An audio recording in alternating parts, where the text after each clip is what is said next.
How are we doing? We ready? Yeah. Okay. Good evening, everyone. I hereby announce that pursuant to Section 5 of the Open Public Meetings Act, that adequate notice of this meeting has been provided in the notice which was sent to the Asbury Park Press, the Two River Times, and posted on the bulletin board in Township Hall, and filed in the Township Clerk's office on January 6, 2026. Mayor Impreveduto? Here. Mr. Foster? Here. Mr. Bontempo? Here. Mr. Romano? Here. Mr. Vanderham? Here. Mayor, you have a quorum. Thank you, Wendy. Can we please stand for the Pledge of Allegiance? I pledge allegiance to the flag of the United States of America and to the republic for which it stands, one nation, under God, indivisible, with liberty and justice for all. Moment of silence, please, for our men and women in uniform that keep us safe at home and abroad.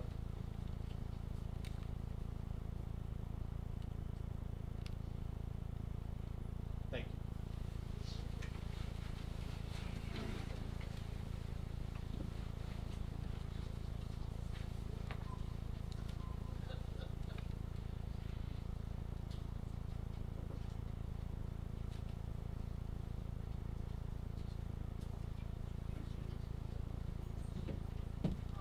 Should we do the minutes first? Yep. Yeah. First on the agenda is the approval of the minutes for the March 10th public session and the March 13th executive and public sessions. The minutes were previously sent to the Township Committee for review. Can I get a motion? Motion. Second. Mr. Bontempo? Yes. Mr. Foster? Yes. Mr. Romano? Yes. Mr. Vanderham? Yes. Mayor Impreveduto? Yes. Both minutes have been successfully passed. Thank you. All right, thank you, Wendy. We're going to start off with a presentation from the Holmdel Green Team. Those folks want to come on up?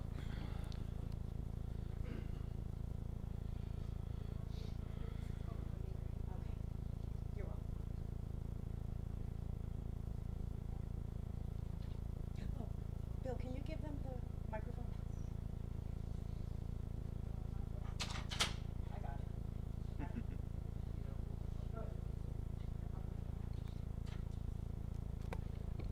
you go.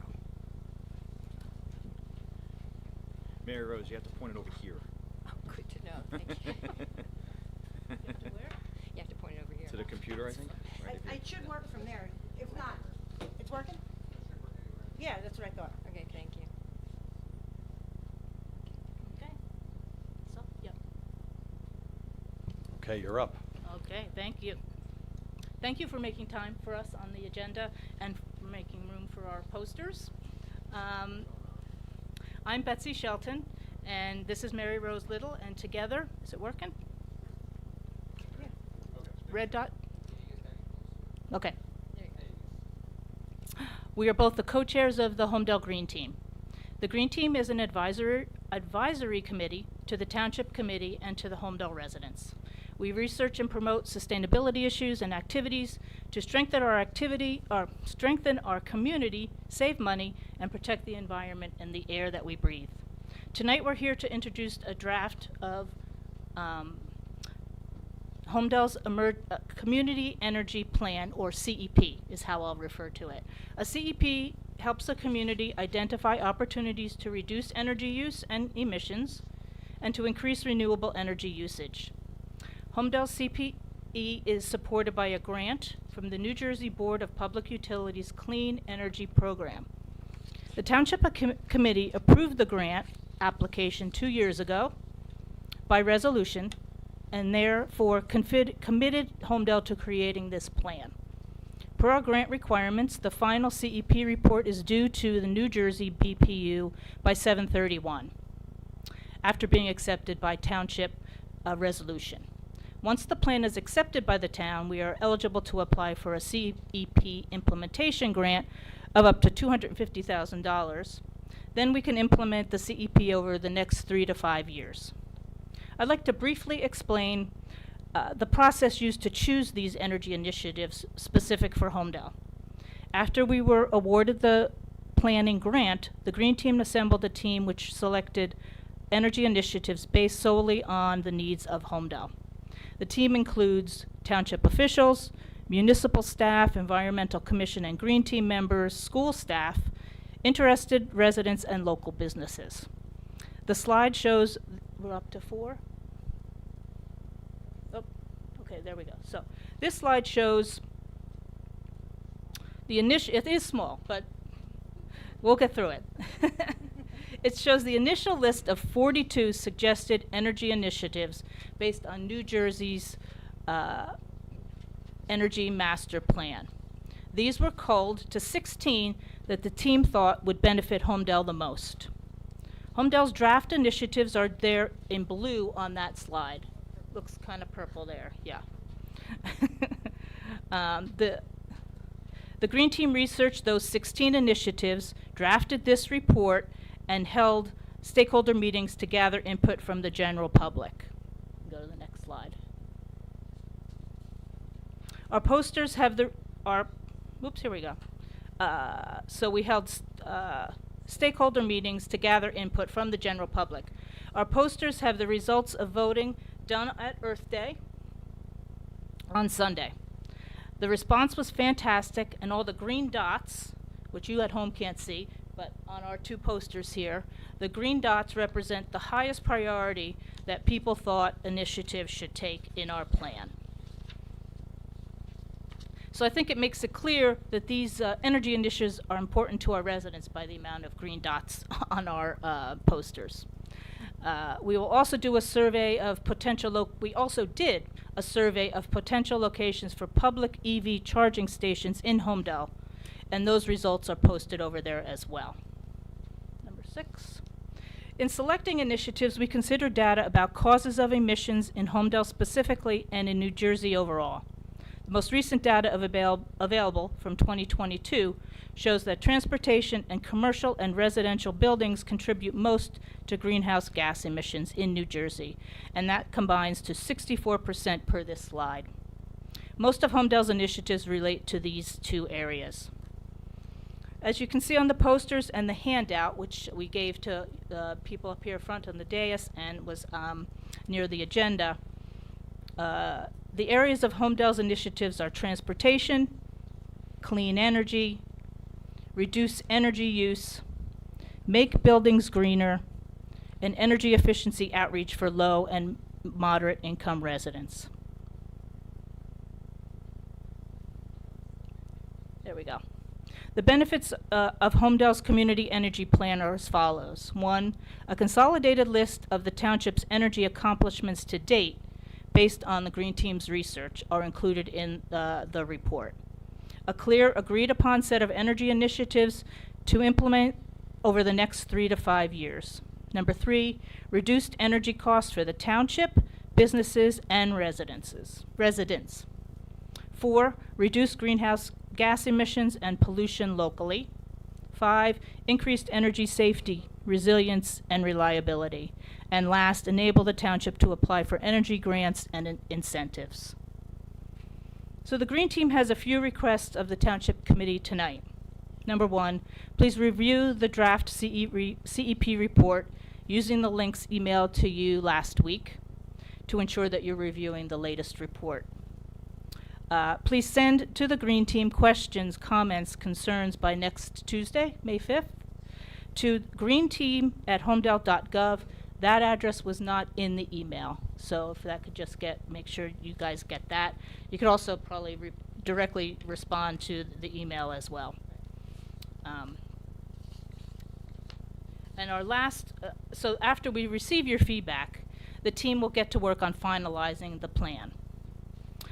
Thirdly, per the grant rules, the Township Committee has to accept the final CEP report by resolution prior to 7/31/26. So we will have that final report to you in June for your review and get approval by the July 21st meeting. So lastly, the Green Team would sincerely like to thank the committee for creating a community energy plan for Holmdel and providing the township staff support for the duration of this work. They are awesome and so very helpful. If there's time, we will gladly take your questions and comments now. So we have some of our Green Team members here to help. or we can chat later, or we can meet separately if there's some issues that you'd like to discuss in more detail. So again, thank you for your time.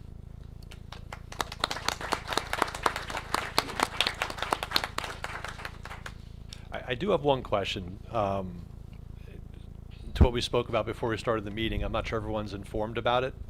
So if you wouldn't mind speaking a bit about community solar and the opportunities there for residents, I think that'd be great. Yeah? Do you want to answer that? Sure. So community solar is a program that's overseen by the Board of Public Utilities. So it's a regulated program. It's an opportunity for people who do not have the inclination or opportunity to install their own solar panels to benefit financially from solar energy, which is generally less expensive. So the way it works is the Board of Public Utilities authorizes that community solar projects be built, and usually the solar panels are installed on tops of large buildings, warehouses, whatever. So they have these solar farms basically sitting on top of large buildings. But these solar farms need customers, and that's where we come in. So the way the program is designed, 51% of the clientele must be low to moderate income. The other 49% can be the general population. It's not low to moderate income. But they need customers to stay in business.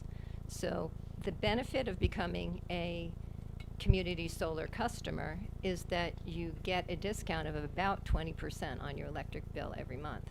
It varies depending on how much electricity was produced that much. You get a slice of the pie of the farm, essentially, and you see the credit on your JCP&L bill. So it's a pretty painless way to save money on your electric bill, and it encourages the installation of more clean energy in New Jersey. So local clean energy, it's not, we don't have to buy it from another state. It's going to be less expensive in the long run. So it's a way for New Jersey to build its, to increase its percentage of locally generated renewable energy.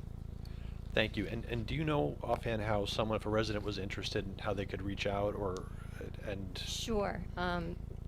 If you can Google community solar, what do they call it? Portal, I think it's called, the portal. It's a website that's maintained by our friends at Sustainable Jersey. But we also have a link to it on our Green Team webpage. So if you go to the Green Team webpage and you look at the links down the bottom and look under, I think it's energy, there should be links to community solar. And Chris is looking it up right now. So what did I call it, Chris? Oh, it's there. Yeah.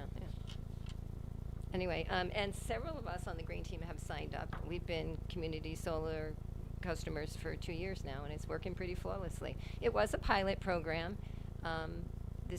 It was made a permanent program last year, and they worked out a lot of the kinks. So it's a pretty. Someone said to me, "It's a no-brainer." I said, "Your words, but I agree." Mary Rose, where's the farm that you're a part of? It's on a rooftop in Hazlitt somewhere. I've never on a extra storage facility in Hazlitt. It's a tiny one. Some of the ones, like the ones in Neptune, are gigantic. They're on top of these big warehouses, but that's a small one. It was really convoluted when it was a pilot program. You had to be within a certain geographical area, closest to the. But then they realized that doesn't make any sense because the electricity is all going into the grid. So as long as you sign up for a project that serves your zip code, and there's about a dozen that serve Holmdel zip code right now. So is there a link to it?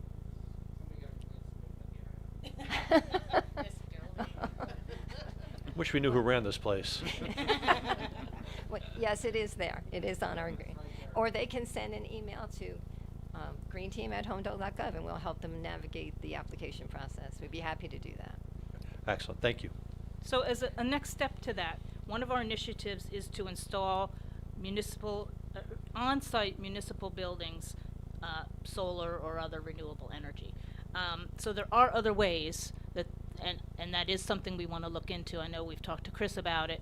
Get somebody in, do an energy audit, see what where we can put solar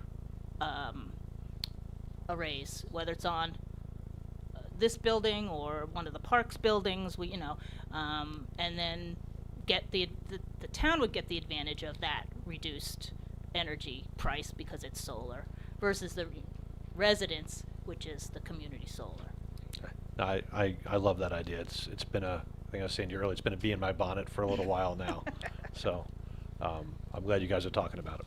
Yep. Thank you. Perfect. Thanks so much. Any other questions from the dais? All right, thank you very much. Great. That was great. Thank you. Good job.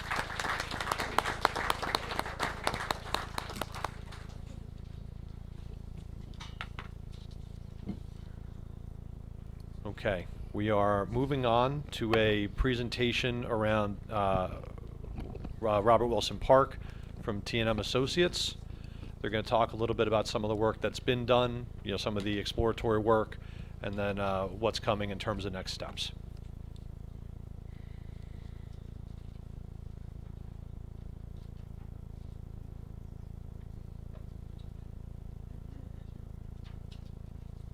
Good evening, Mayor and committee members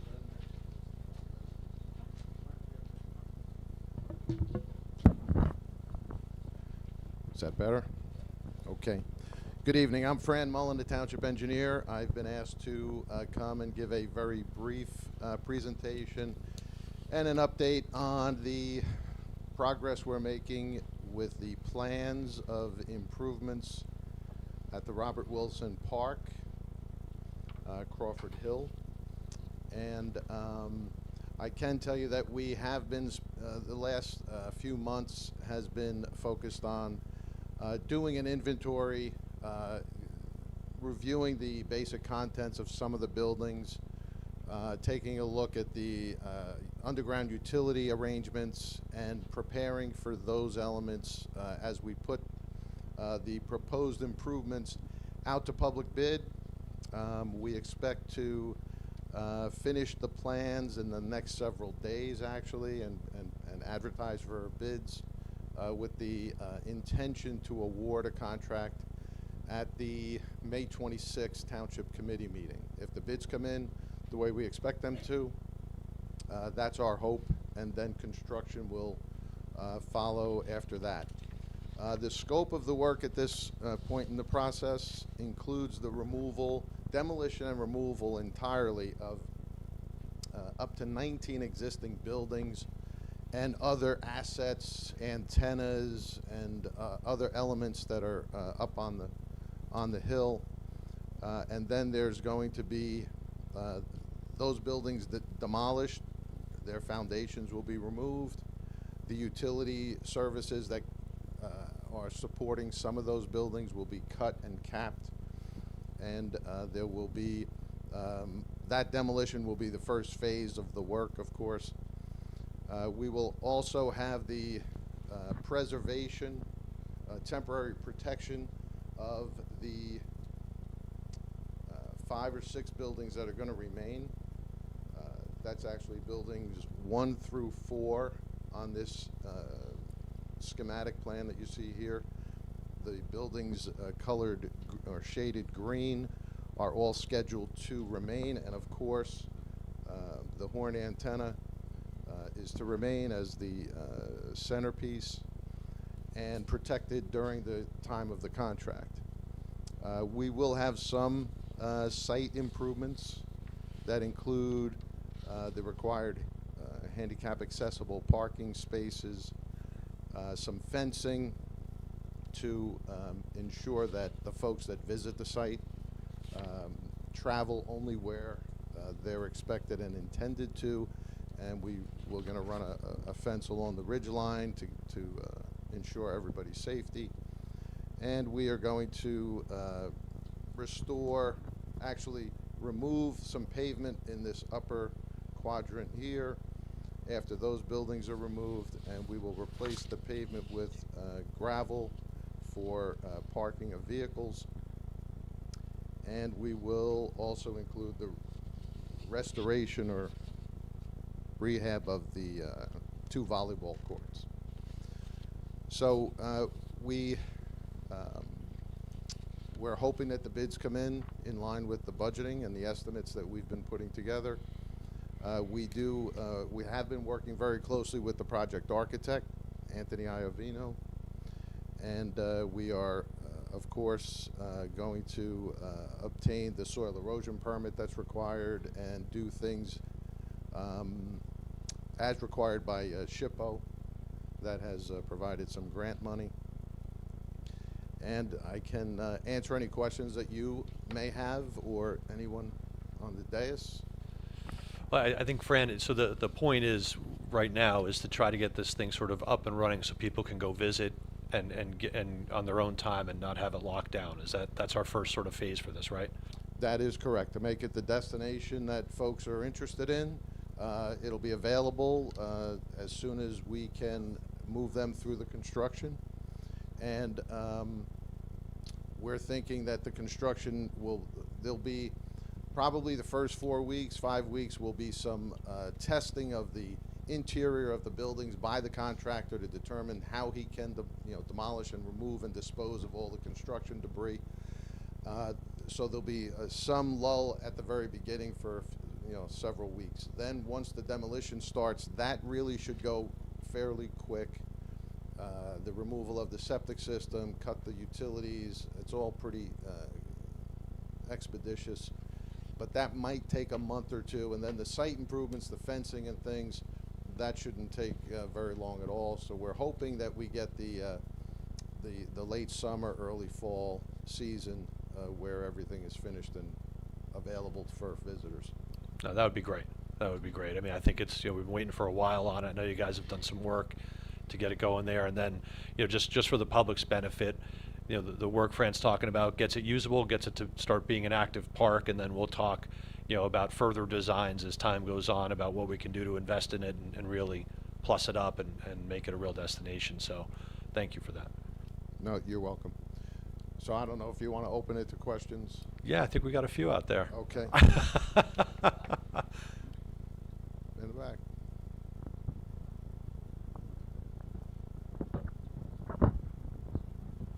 Yeah, and just really quick, Jay, this is for everybody with any public comment. We're going to let you guys do your thing up to 3 minutes and then have a seat, and then we'll allow for the response. Oh, so just present and sit? Yeah. Okay, Fran, this is a quickie, believe it or not. I'm always amazed at projects, whether I see homeowners projects or other commercial projects where there's an amazing plan, architecture job, great landscaping, and then people throw up a crappy looking chain link fence. So do you know, is it going to be a chain link fence? Would it be, broken up with some landscaping or something? I'm just concerned we have this beautiful spot and we have a crappy looking fence which ruins the whole thing. That's my only question. I can address that. We understand the concern. The plan will include around the horn antenna there will be what we call a decorative fence. It'll be aluminum tube fence. It'll be nicer than a chain link fence for sure. It'll have a gate. It'll have a locking mechanism. And that's really envisioned to go on both sides of the horn antenna and across the front of the property, just so there is a sense of entry and direction for visitors to go through that gate if they're interested in getting closer to the horn antenna. There is also, as a lower tier site fence that we want to run, just to be cautious, along the ridge. There's a bit of a drop in the topo after you get past the horn antenna. Right at the back of that site, there's a pretty dramatic drop in the topography in the woods. So there will be a 6-foot chain link fence. I think it's going to be black vinyl clad. It'll blend in with the trees. It will be pretty much out of people's view, but it's just a security fence so people don't wander down into that area. But we have that other fence that will look nicer around the facility itself. Understood. Yes, sir.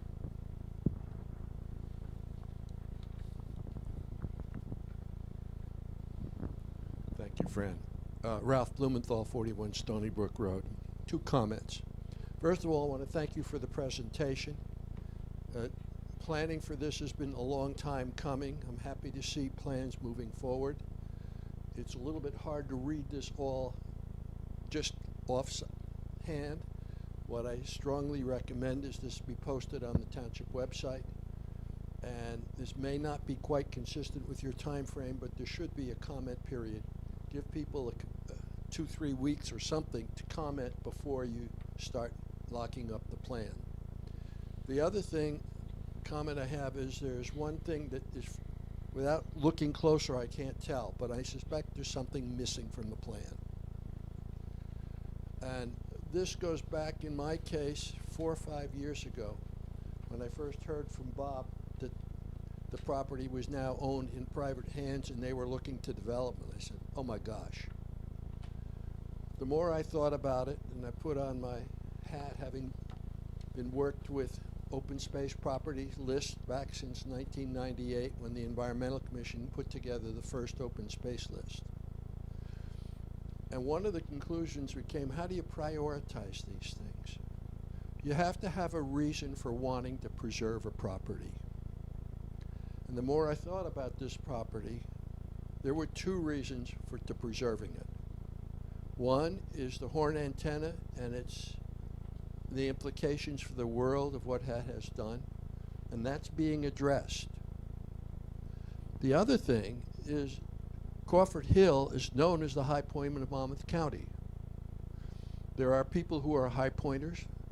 There's a National High Pointer Club, High Pointer Foundation, which supports that. We've been members of it for 20 years. And to me, that was another reason for preserving Crawford Hill, independent of the horn antenna and all the Bell Labs work that went on. One difficulty is it's not certain where the high point is. Crawford Hill in the 50s was higher than it is now. When the labs took it over, that flat part on top was created. So I've been up there a couple of times, and you just look around. What's the high point? I think it's in the woods here, shortly where the road goes back downhill.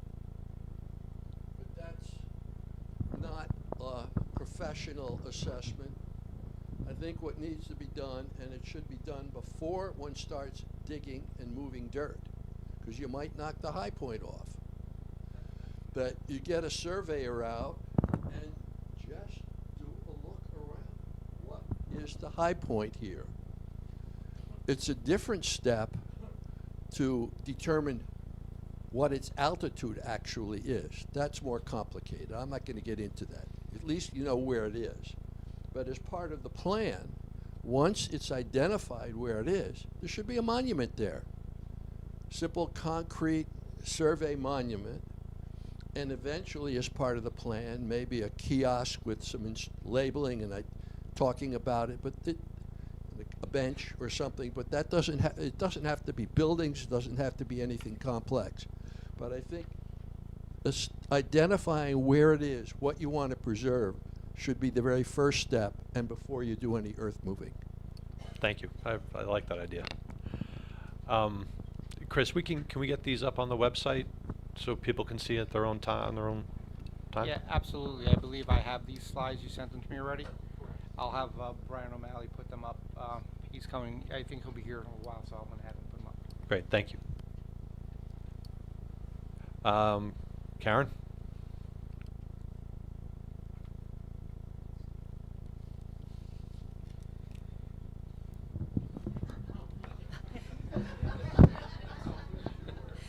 Karen Strickland, 26 Hayward Hills Drive. I was wondering if there was going to be bathrooms up there, and like a museum type of thing, or like a welcome center. Are there plans for that kind of thing? That's so just for phase 1, not yet. We want to get into sort of thoughts on designs and those types of things as this progresses. The first thing we wanted to do was just get it open for people, and then we'll get into sort of, we want to understand a couple of things, right? What do we want? What do the residents want? What do we think is appropriate?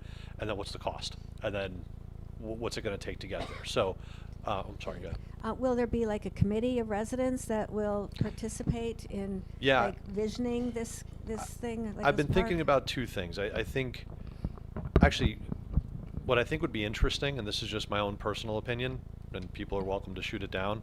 I think it's probably helpful to start with an architect that does design for a living and have a committee look at that and then put it out to everybody to take a look at, with options.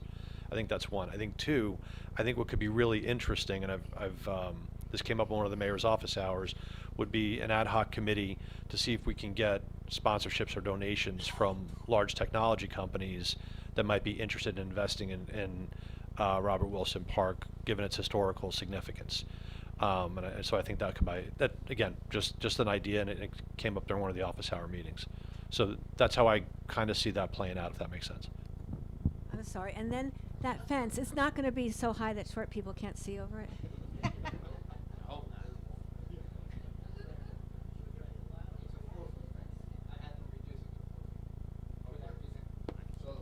the fence around the historic.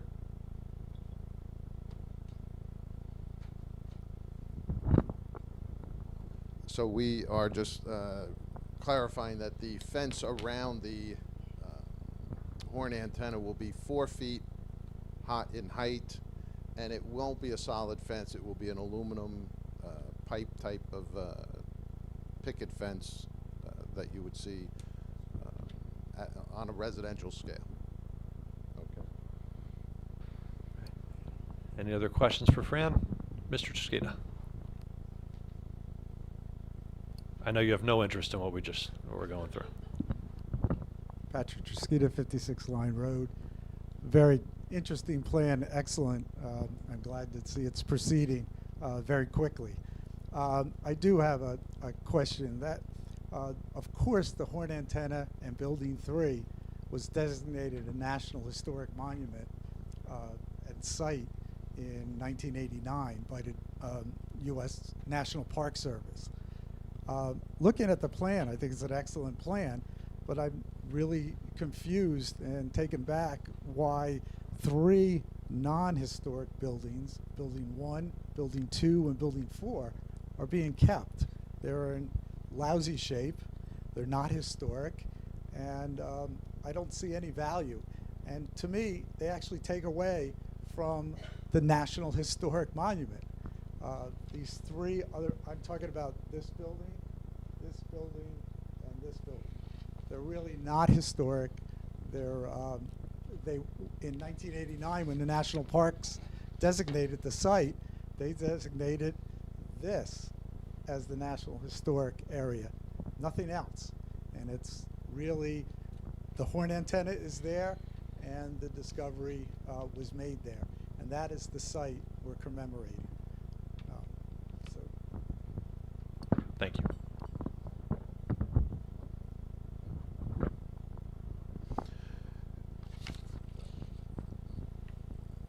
I lost the argument with the architects as part of it, but no, there's a project architect who is very established and well known, and there's a specialty architect as part of the design team that analyzed the buildings one at a time, tried to look at the broader context. I'm not lobbying that they're historic specifically, but there was a determination that they were part of the history. They were scheduled to remain, but they're the type of buildings that if decisions get made or we go in a different direction, as the park evolves and develops over time, these are simple matters to remove and eliminate any step of the way in the future. It's not a all or nothing. Once they're decided that they stay at this time, it doesn't mean that they have to stay going forward. So I offer that.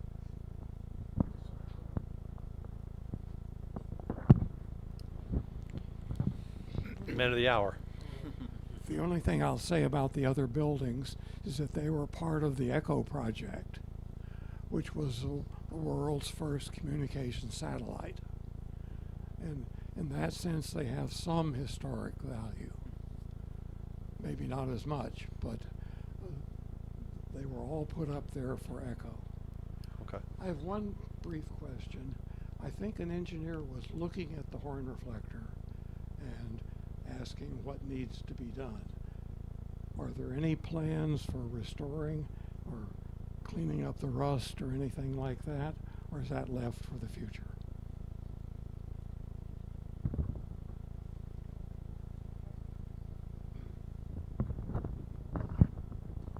That type of work and improvement is definitely a high priority, definitely in the vision for the overall park and the horn antenna for sure. This is simply, as indicated, this is the very first step of a series of steps that will no doubt occur. This is really just to kind of set the stage, eliminate the things that need to be removed, do a little bit of site work so that folks can get out there and visit.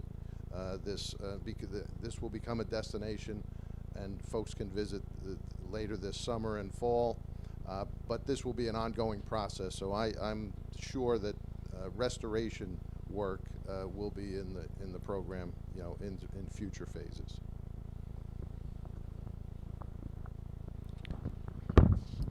Oh, I see one more hand in the back. I thought you were off the hook, Fran.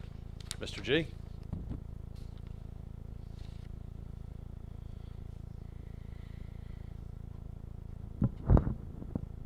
Ken G, 8 Say Street. I just want to follow and echo Dr. Wilson's point.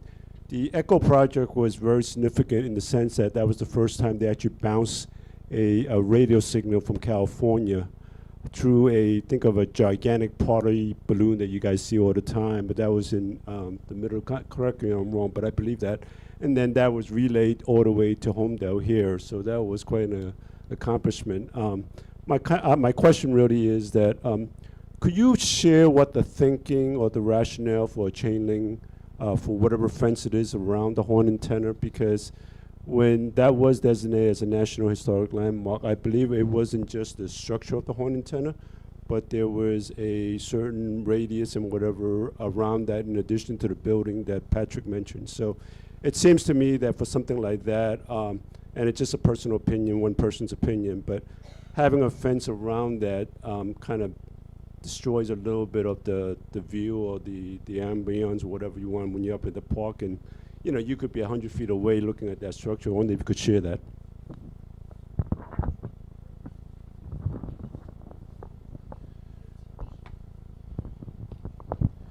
First, I just want to clarify, and I probably was not very clear before. The chain link fence that I mentioned is going to be basically run in the woods along the tree trunks that's well under the canopy of the trees, basically along the ridge before the topography falls off dramatically. So that's going to be set as a backdrop, in the woods, in the tree line.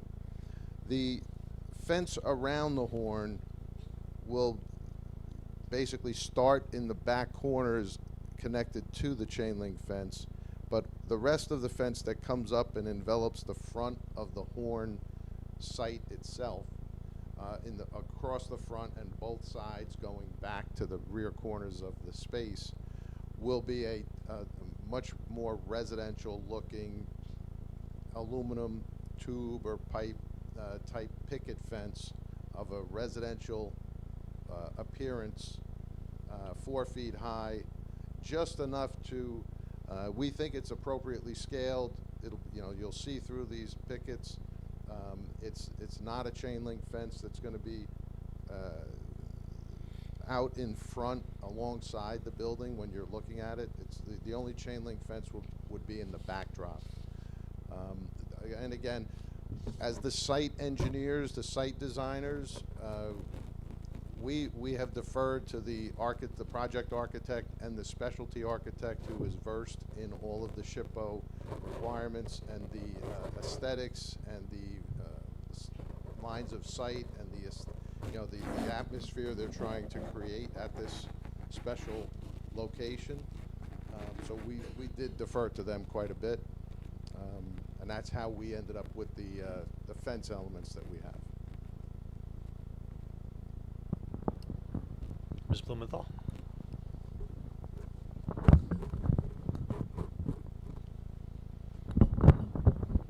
Hi, Jenny Blumenthal, 41 Stony Brook Road. I understand the fence going down in the woods because there's a pretty steep drop off there. You don't want small people falling overboard and ending up in the woods. But what's the purpose of that fence? Is it to keep people out, to keep the deer out, to keep people from poking on the antenna itself? Or who are you trying to keep out or in? Well, I think there's, I mean, from my vantage point, having been there and, before, without supervision, it's a pretty dangerous structure. So I think the point of the fence is just for that reason, to ensure that to keep people touching it and causing trouble. Yes, that would be my assumption, Fran. I don't know if you agree or not, but it's a pretty dangerous structure if you don't know what you're doing. How far back will the fence actually be? You're poking on the map, but I don't have any idea particularly of scale. Is it going to be 25, 40 feet back from the road or the edges, left and right, east and west? Well, let me start along the road, the access drive, the fence will be set off the road for vehicles to pass by. All right, you don't want a car driving into it. That's right, so that'll be set into the cleared area in front of the element a couple of feet. Then there's the SHPO requirements are that the What's SHPO? State Historic Preservation Organization. So they're the folks that are really excited about supporting this quite a bit. What I believe is one of the criteria is that there's a zone of space of 50 feet beyond the limits of the oriented building before the fence would be installed. So that'll be a 4-foot high, probably black, picket fence, residential scale, 50 feet from the building, and a walk a couple feet off the edge of the drive. And when it extends to the rear of the building, it would attach to the chain link fence. That's So it is surrounded on four sides. Yes, the intent is to envelop it with fence on all 4 sides, but 3 of those sides Are fancier. and the fancier fence. Okay, but the deer can't come in and chew on the horn antenna. Correct. Okay. Thank you. Mr. Franco and then Mr. Blumenthal. I can't get this to stay. Peter? Peter Franco, 5 Hopbrook Lane. That property from the Horn, was that once the same property as the Nokia building? Was it subdivided? I don't. What's the? So to gain access to this park, you would come through the front or the back side of that building? It's already been planned out. Yeah. Okay, because according to the New Jersey Department of Environmental Protection, 791 Holmdel Road is on the list of known contaminated sites. Site ID 4611, PI number 008313, remediation level category 2. Were any soil samples taken? Were you guys planning on doing any of the work over there? Is it safe for people to be walking through there? Yes, the investigation. That one works. This one works? Yes, Okay. yes. Yeah, actually, Peter, is that your only question? Because you got to read them and then have a seat, and then Fran will answer. Those are my only questions. And and if it is contaminated, is there any remediation plan? Did we factor in for this? And and that's about it. So the properties have been subdivided, I believe, and the lower property is a separate lot with the existing laboratory buildings still there. And there was research done and some inventory by other environmental experts and scientists for all of these lots. The other 2 lots are what is now the park property. The contamination, as far as I know, was all identified in the lower lot that is still in private hands and was subdivided off from the park property. Okay. Yeah, so there's no issues. Mr. Blumenthal?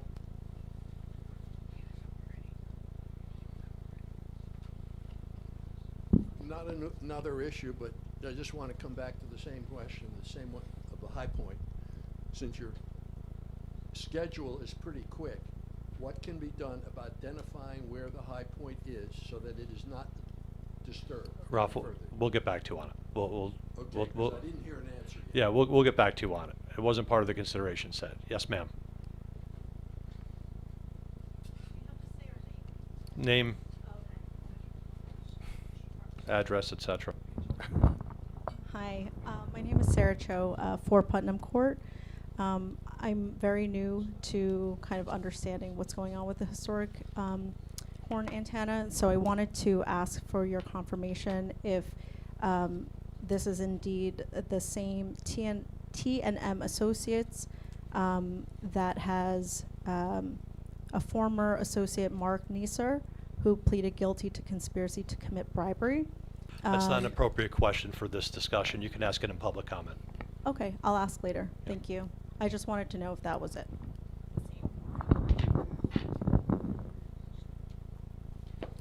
Yes, ma'am.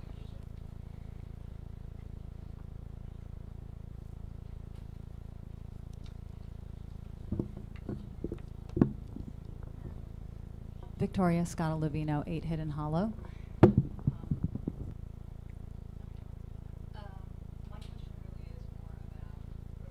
I feel like you might have turned it off. I turned it off. Yeah, Is you it on? can. Okay. The cost. I haven't been here for a number of weeks to these meetings. Is there anything about cost and how much all of this will cost? And I'm raising that specifically because we tend to start projects without a full plan, and then we end up needing more money, leaning on the residents, finding issues in the water and other contaminants. So I would like to know what the overall plan is, the timeline, the cost, and to Blumenthal's point, seeing a plan before everything gets started so we have a voice. Thank you. So Chris, you want to talk about the grants that we just went for? And So yes, we, last meeting, you guys approved us to put in for an implementation grant that will cover a good portion of the cost for this. We also have money left over from the original purchase when the county, I guess when the county assisted in buying this, there was $700,000 put aside. I believe that we have a high-end cost of this phase to be just over $1 million. So we have leftover money there. We have money coming in from a grant, and we have open space money since it's a park, so therefore it falls under open space. But because of the way this kind of work is done, we're not going to have exact costs until we get bids. If bids come in and they're not where we need them to be, we may need to make adjustments and rebid it. On that note, I'm going to say, yeah. we obviously have an internal engineer's estimate, Yeah. but we're not going to disclose that because that would Right. help the bidders Right, out. exactly. So, And but I didn't it's give you important that, for us so- to have that because, if it comes in well in excess of that, that's a legal right to reject bids. But those are all certainly the funding sources. And just to clarify it, I believe the $700,000 you were referencing was when the township acquired the property. It was worked out with the property owner that $750,000 would be contributed into an account that would be used towards upgrades to the property because that was part of the mutual benefit because they continued to serve as redeveloper of Lot 7. So that helps ensure that the park came along, which was a material interest of theirs and obviously a benefit to the township with the funding. there you go. All right, with that, T&M, Fran, Bob, thank you.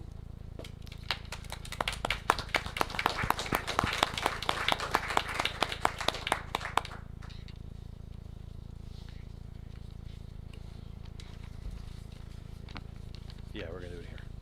All right, so give me a moment here because we're going to try to record this. This way it can go up on the website as well tomorrow. Just want to make sure I'm doing this right. There we go. Hey, Bri, if this is blinking, is that right? Or does it have to be pure, like green the whole time?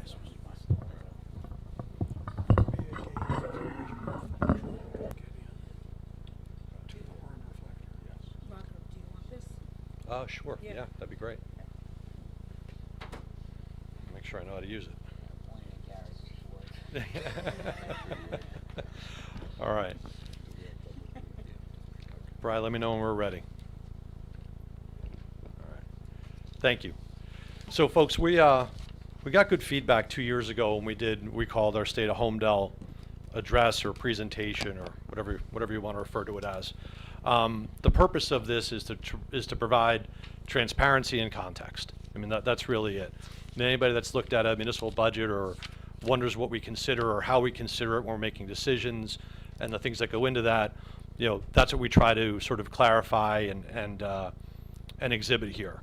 In addition to whatever trends we can identify as well to show progression, over a number of years instead of looking at things in isolation.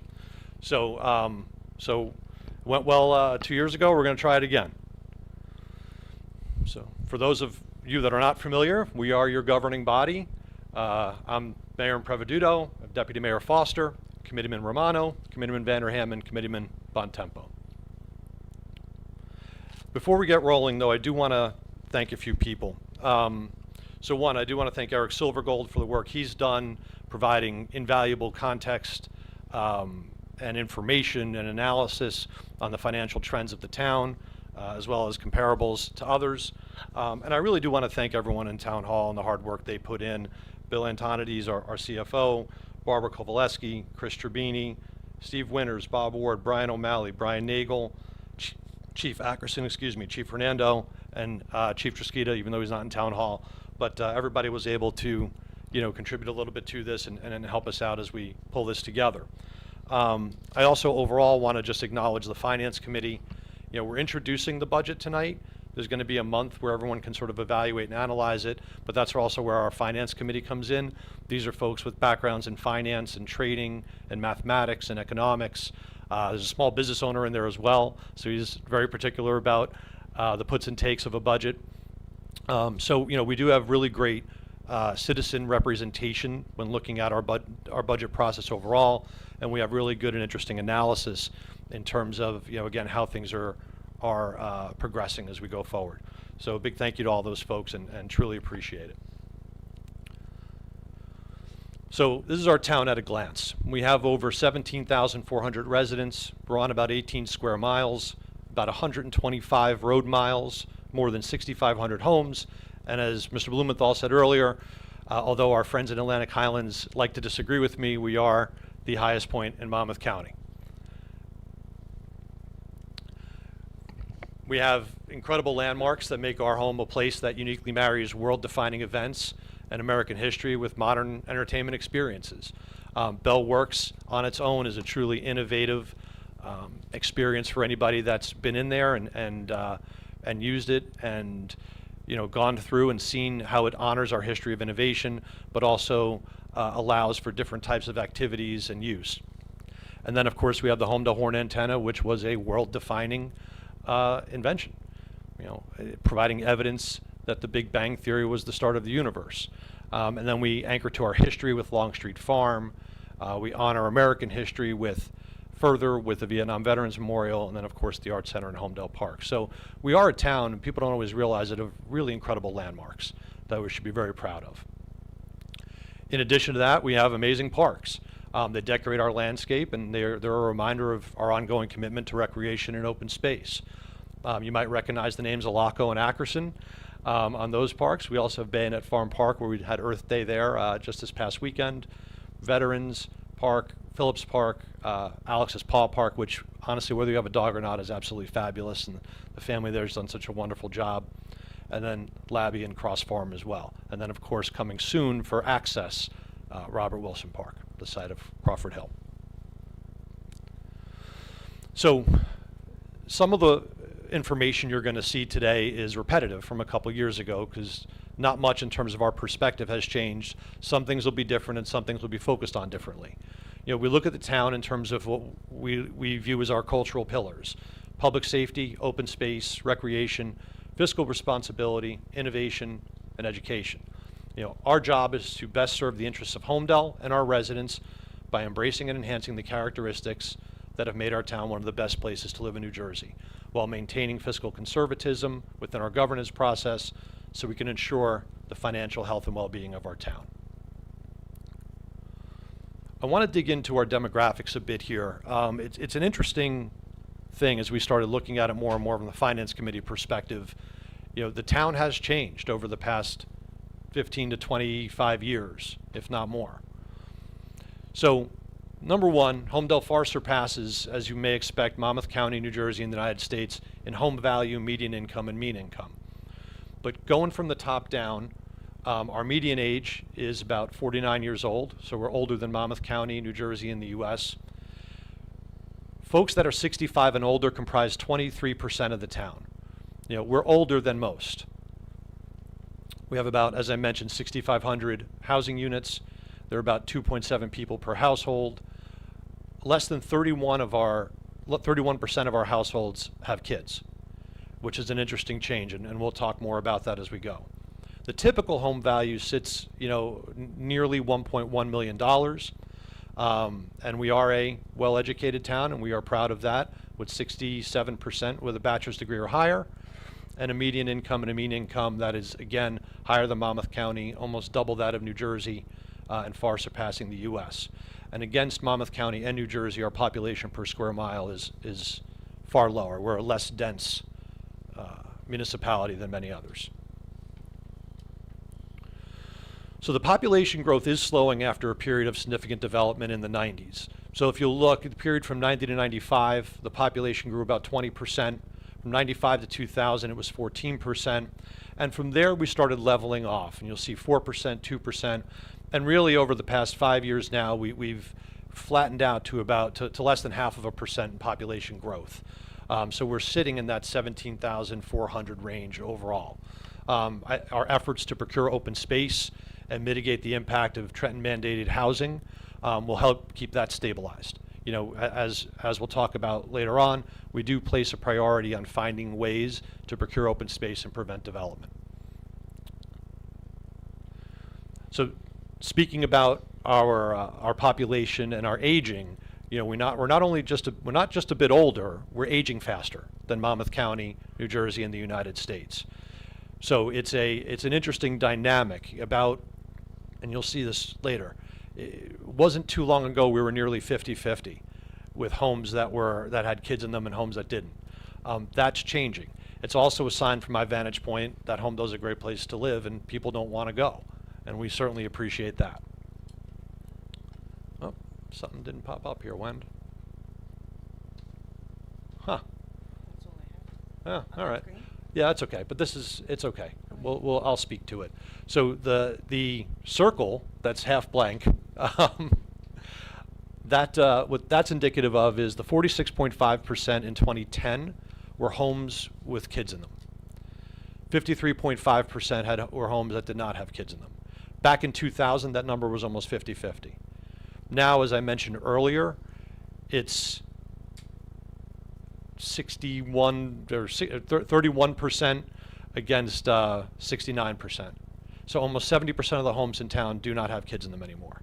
So the age demographic of our town has changed dramatically over the past, not just 25 years, really over the past 10 to 15. So when you look at the trends that come of that, we know Monmouth County's birth rate has declined by approximately 20% since 1999, which is not dissimilar to national trends. And in line with those macro dynamics and our aging population, enrollment in Holmdel schools has declined by 21%.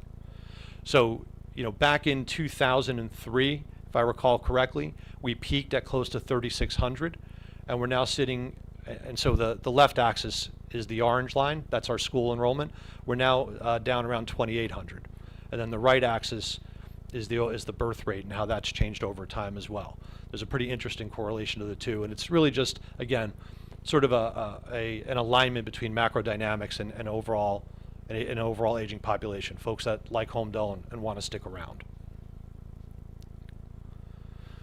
So that's the complexion of our town, and you know what we see in terms of the trends and our aging and where we sit relative to Monmouth County in terms of our affluence and education. From a financial standpoint, I wanted to just provide some understanding of what we laid out here. When you look at a township budget, the township budget includes grants, okay? Those grants get added to the budget after they've sort of come through, and then the budget is higher than what was originally proposed. What you're going to see from a financial overview and trends perspective here is our budget without grants applied to them, because we wanted to have a clear look at the dollars coming in and how those dollars are being spent. Dollars coming in via the taxpayers and our other mechanisms of revenue, and how those dollars are being spent. So this is just clarification on why you might see some differences in the budget that we're introducing this evening, and then when we have a public hearing on it a month from now, versus what's being presented on these slides. These slides are simply for the dollars that are coming in the door and how they're being spent. So our financial health, the headline here is that it's strong, but we may have headwinds looming in coming years, so we're continuing to spend intelligently while battling non-discretionary costs. We're still AAA rated, we have a stable tax rate, we have a $9.1 million fund balance, and the pilot, as you'll see, has declined, but it still sits at about $7 million. Your property taxes contribute to 3 separate and distinct budgets. They go to Monmouth County, Holmdel Township, and the Holmdel Board of Education. 70%, 69.6, of your tax dollars goes to the Holmdel School District, which is a little over $72 million. 16.6 of your tax dollars come to the township. That includes 2.3% for the Municipal Open Space Fund. And then a little under 14% goes to Monmouth County, which goes into their budget for library, health, and open space. Overall, Holmdel's tax levy is approximately $104 million, so that's the composition of it. And we'll put this all online for everybody to see, of course, and pour through tomorrow. Again, we're doing this for transparency purposes. Oh no, I'm going to have to read this one, Wendy. What happened here? Bear with me one second, folks. What's the next one? Oh boy. Yeah, Oh. it's on here. Is it? Okay, so it's, there it is, just came back. Okay, almost came back. So, your property taxes only account for about 44% of all township revenues. The budget this year will be about $33.6 million, and it's comprised of 4 distinct revenue streams. The blue box you see at the top is actually the miscellaneous box, and we'll explain that in a moment. But the rest is taxes, pilot, and surplus, which is really our appropriation of fund balance. Miscellaneous are one-time benefits and ancillary fees received by the town. So state energy tax receipts, uniform construction code fees, receipts from delinquent taxes, interest, income on interest, interest on income, et cetera, et cetera. But those are the 4 main buckets for the dollars that actually come in. Those revenue streams fund the entirety of our operating infrastructure. Public safety comprises nearly 30% of the overall budget. So that includes fire, police, EMS, which not in the EMS case, but includes personnel, certainly equipment with EMS. Public Works is about 10%. That's roads, central repairs, snow removal, and recycling. We have general government, which is 9%, IT, administration, finance, and legal, and then community development and recreation. So as you can see, departmental spending is responsible for 51% of all township expenditures. Non-departmental spending is comprised of debt service, employee pension plans, insurance, and then sort of a remainder, which is a mixed bag of tax reserves, utilities, shared services, and capital improvement. Breaking it down by revenue type shows that nearly 60% of our expenses are tied to salaries, pensions, and insurance. So if you look at the top 3 rows, salaries and wages are nearly $12.5 million, that's 35%. Social Security and pension, about $4.2 million, that sits at 12.5%. And insurance comes in at nearly $3 million at 8.5%. So that's about 58% or so of all of our expenses. The rest are comprised of debt service, and then you look at public works, general government, and public safety, which are all non-wage expenses. So you think equipment, et cetera. That goes into that. Then our tax reserves and our utilities. That ladders us up to that 33.5, 33.6. So when we look at our budget for 2026, we look back at our trend line. And so we want to continue a more conservative approach to municipal spending. And what we did here is we lined up, the top line has been is our budget since 2017. The bottom line is sort of a hypothetical, what we'd be spending if we were in line with inflation, okay? So over the last 10 years, our municipal budget's increased 55%, inflation's increased 38%. The key spend drivers for the township are salaries and wage increases, debt service, pensions, and insurance. Most of those things are pretty locked in, especially when when a large portion of our salaries and wages are tied to public safety, which is our police.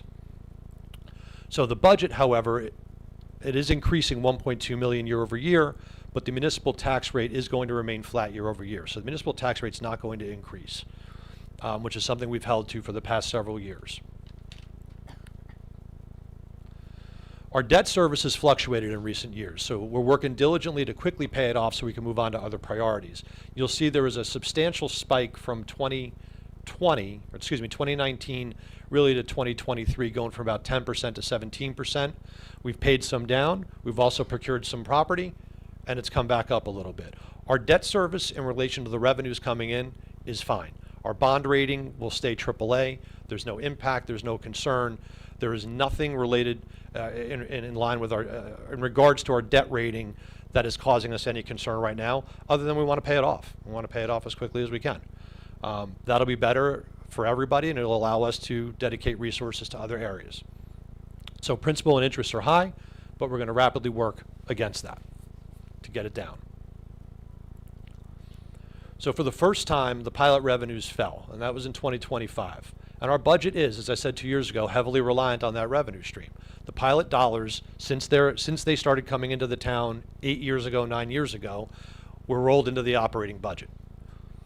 So while they rapidly increased from 18 to 24, we saw our first decline. That doesn't mean Bell Works is in trouble or the 55 plus community is having issues.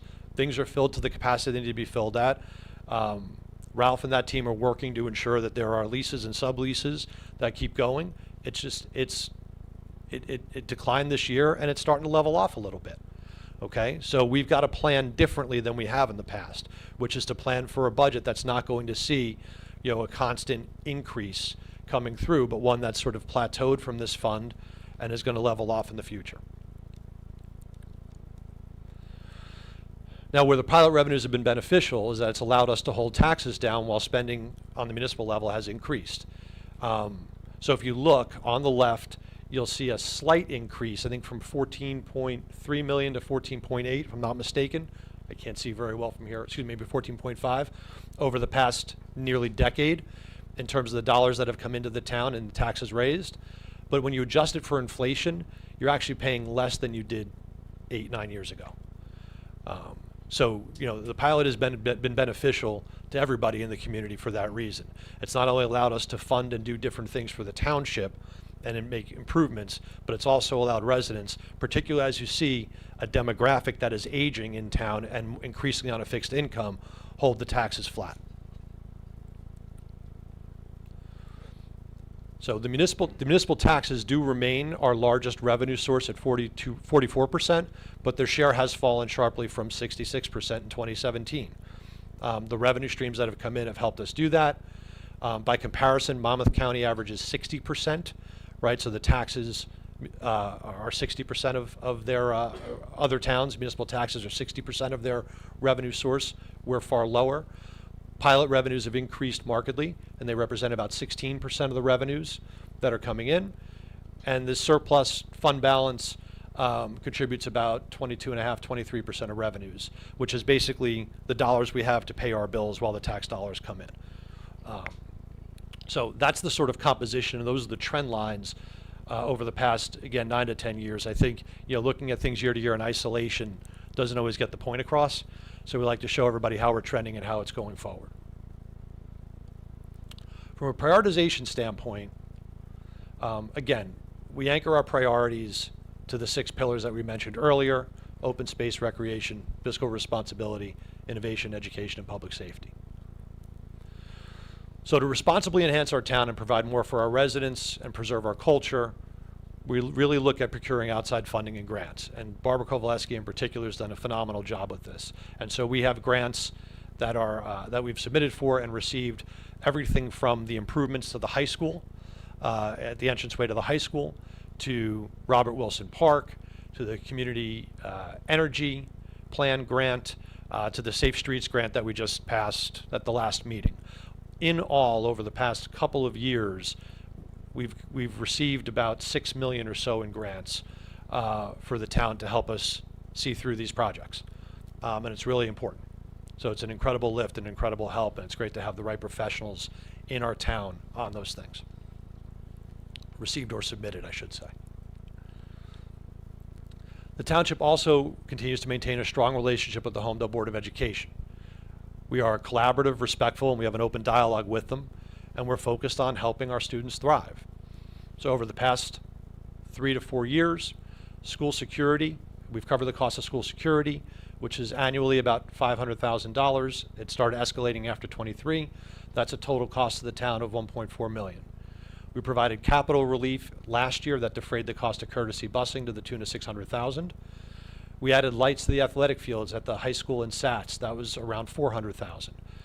We made repairs and structural improvements, or we paid for repairs and structural improvements to the Duncan Smith Theater, which was under $85,000. We restructured the entrance to the high school and improved traffic flow to eliminate the daily choke point that had occurred when start times were aligned. We received a $3.5 million grant, and we supplemented that with another $1.5 million bond from the town. And then we recently moved to purchase the Lubkert House and the 3 surrounding acres, which has ties to an original Holmdel family. That was a one-time purchase, a little over $1 million. So the total over the past few years, when you include the grant, is about $8.5 million from township to the Holmdel school system. Without the grant, it's a little over $5 million. So, the net, as we sort of, get to this part of things, is we've been able to do things for the town. We've been able to support the schools in historic ways in which they've never been supported before. We've been able to embark on new projects, and we've also been able to keep the tax rate flat. Again, adjusted for inflation, people are actually paying less than they did 10 years ago. From a recreation standpoint, the courts at Bailey Lane, we launched that in 2024. They've been incredibly popular with pickleball, basketball, tennis, and volleyball. Bob, has the the reservation system, and folks can just go there without. We don't try to tell too many people out of town that, but folks can go there without reserving time. But it's been incredibly popular over the past couple of years, and we're pleased with that. And then now in 26, we're replacing the old playground at Cross Farm Park with a new inclusive playground that allows children of all abilities to play together. I've seen some of the work done. It's beautiful. It's going to be amazing when we unveil that in a couple of weeks. We have numerous activities and events celebrating America's 250th birthday, culminating with final celebration at this year's Harvest Fest on October 10th. We're going to be resurfacing the main pool at the swim club and replacing the basketball stanchions and backboards. And we're going to continue to work with our veterans to provide more experiential and social and informational opportunities as well. So our recreation team, much like our public works folks, they work when nobody else does, right? So those are the folks that are working nights and weekends to put on these programs and to do these things to the benefit of everyone. And so they do an exceptional job.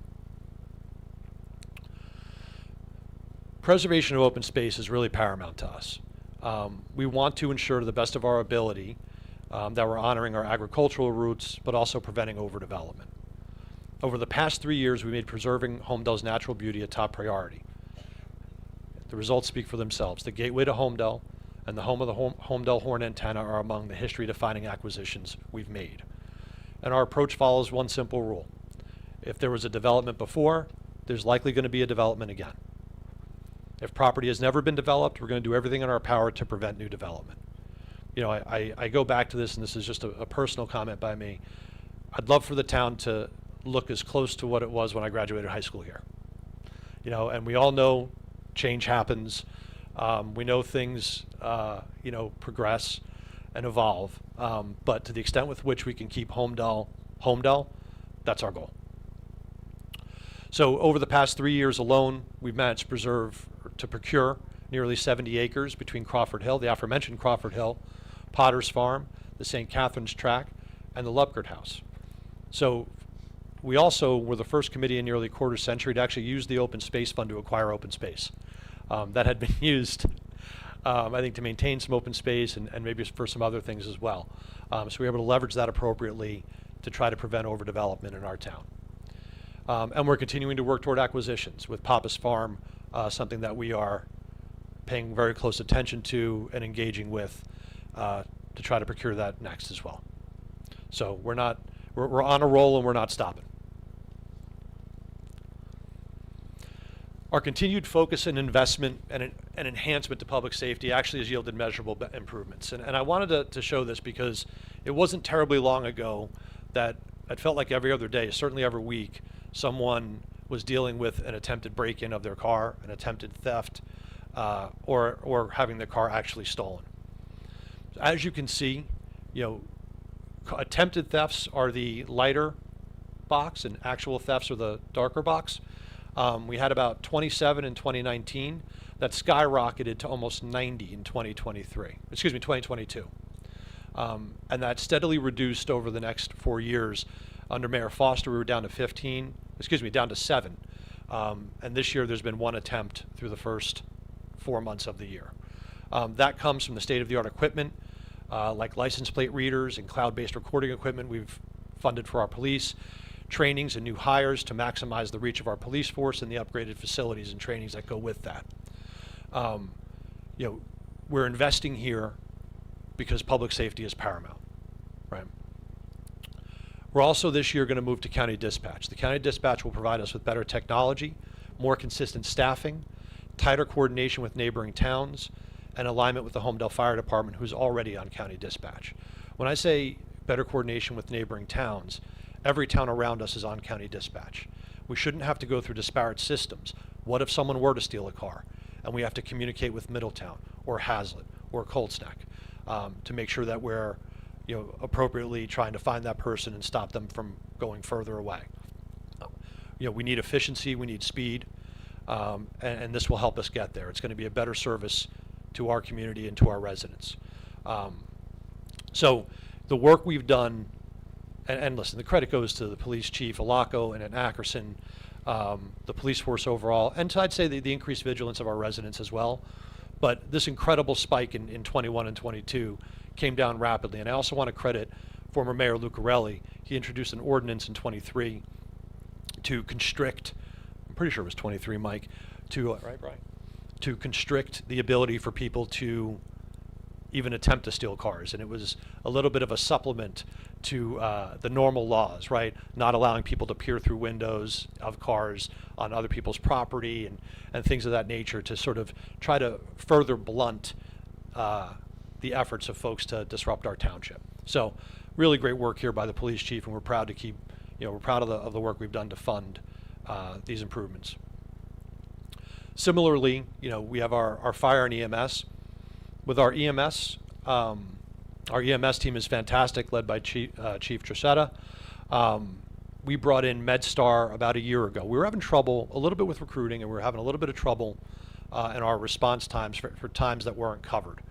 MedStar came in, which was something the county started up, and it was brought in simply to supplement the times and moments when we can't respond as quickly as we need to.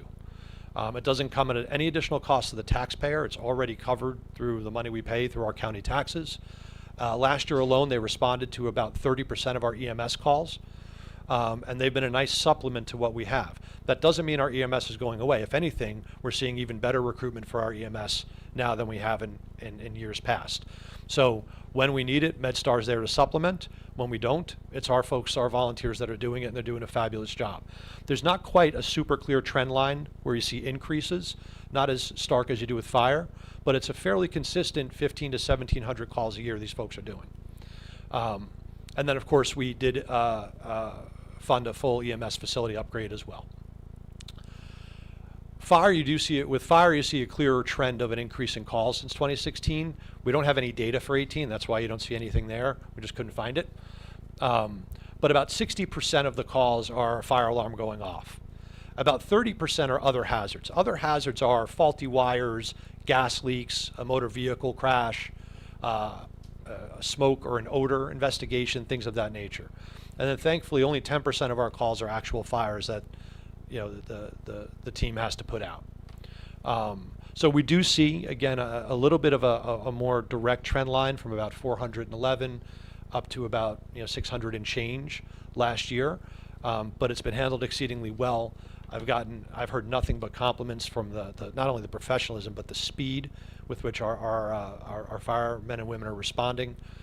So things are going well there. The investments we're making in new trucks, state-of-the-art equipment, they're making us safer, right? Whether it's an incident, criminal activity, or a fire, the investments we're putting into public safety are working.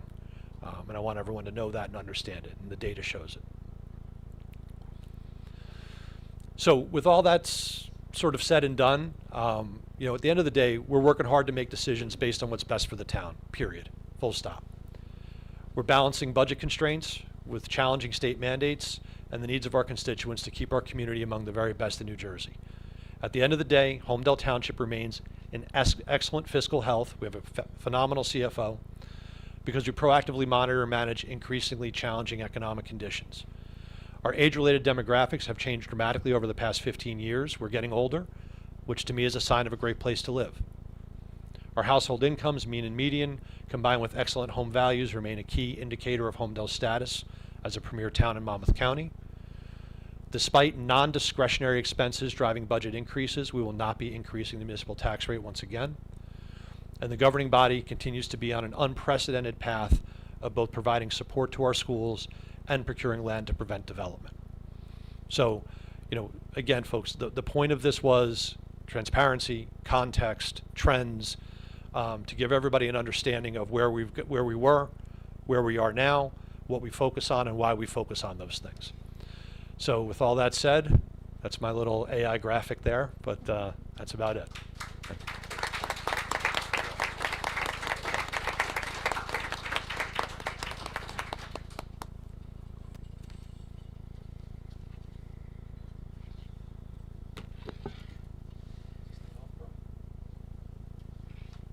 So before we move on to public comment for agenda items, Chris, do you want to speak just do a little intro on the consent agenda? It was might be beneficial to everybody. We provide a little bit of overview. Thank you, Mayor. I'm going to go and skip down, and Bill's going to come back. Of course, the two first ones are the bills payable list. That's self-explanatory. Then the resolution for authorizing refund of COA, that was just an overpayment after recalculation. That's a developer or a house builder put out, so they have to be refunded that. I'll let Bill talk about 102 and 103 in a minute. We have a new firefighter that's joining the fire department, which is always helpful. Appointing of 2 new police officers. These are 2 police officers that are replacing Chief Alaco, who we haven't replaced yet, and then another officer who did start with us recently, but he decided he didn't want to be here anymore, so he left, and we're replacing him with another officer. Both these officers, one is almost about to finish the academy, and one is coming from another town, so we are saving a significant amount of money because they already are going to be trained or close to being trained. Awarding a contract for Demco. That is equipment that the Holmdel Library has been trying to get for a while now. It's, I believe, a new return box for books. The one that they had was not in good shape, so they needed that. We're hiring right now, just our first one. We're going to ask for another one eventually, but hiring a temporary extra public works employee this summer. We did it last year. He's a return. The 108 is the most important for a lot of people. That is our road program from last year that was approved. We got some excellent bids that came in, which will allow us to do a good amount of roads, about 25 with repairs. So we should see some good changes. And then we have the grant agreement for the New Jersey Historic Trust. That's a grant we're going for again, the Wilson Park. Just allow me to sign the paperwork for you. And then finally, a performance bond release for one of our developments that T&M has approved to have happen because they've completed what they've had, and we're going into a maintenance bond. Thank you, Chris. Public comments on agenda items only. Oh, Bill, I'm not used to having you here. I'm sorry. Thank you. Resolutions 102, 103. The New Jersey accounting requirements require that if we have a receivable, that we have to offset our receivable with reserve. Due to the fact that the Crawford's Corner Road project was a 2-year project with the state, we have a very large receivable at the end of the year, $1.5 million. Statutes also allow us to defer school taxes, which is basically taking accounts payable to the school at the end of the year and putting that in a fund balance. My proposal, in order to fund this year's budget with the surplus that we really technically should have, is to defer school taxes as of December 31st, 25, and reverse them immediately for the end of 26, because we will be getting that money this summer. It's basically a bookkeeping entry that we're allowed to do by statute. Okay. Got it. Thank you. So public comment for agenda items only. Folks will ask you if you have any questions or want to say anything to come up, and then when you're done with your statement or question, have a seat and we will answer. I see Matt in the back.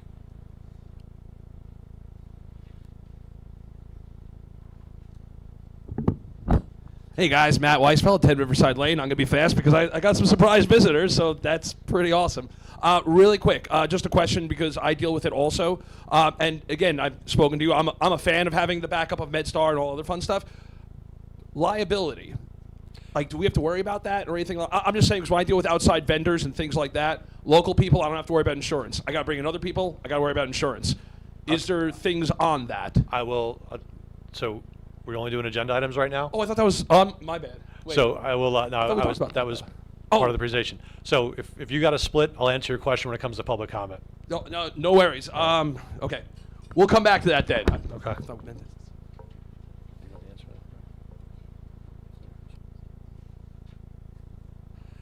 Yes.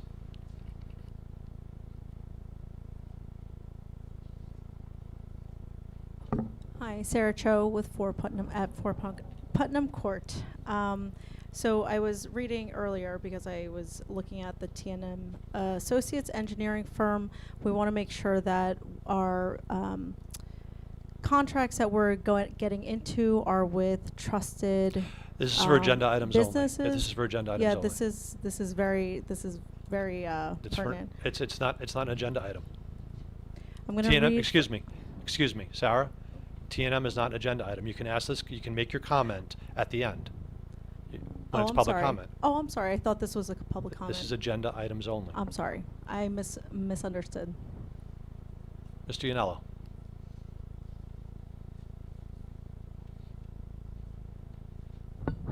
Jay Yanello, 18 Ladwood Drive. If I'm correct, Chris and Mayor Impreveduto, from prior presentations and in follow-up discussions, the cost of health care for a municipal family of 4 or more is projected to be, am I correct, upwards of maybe $70,000 a year next year?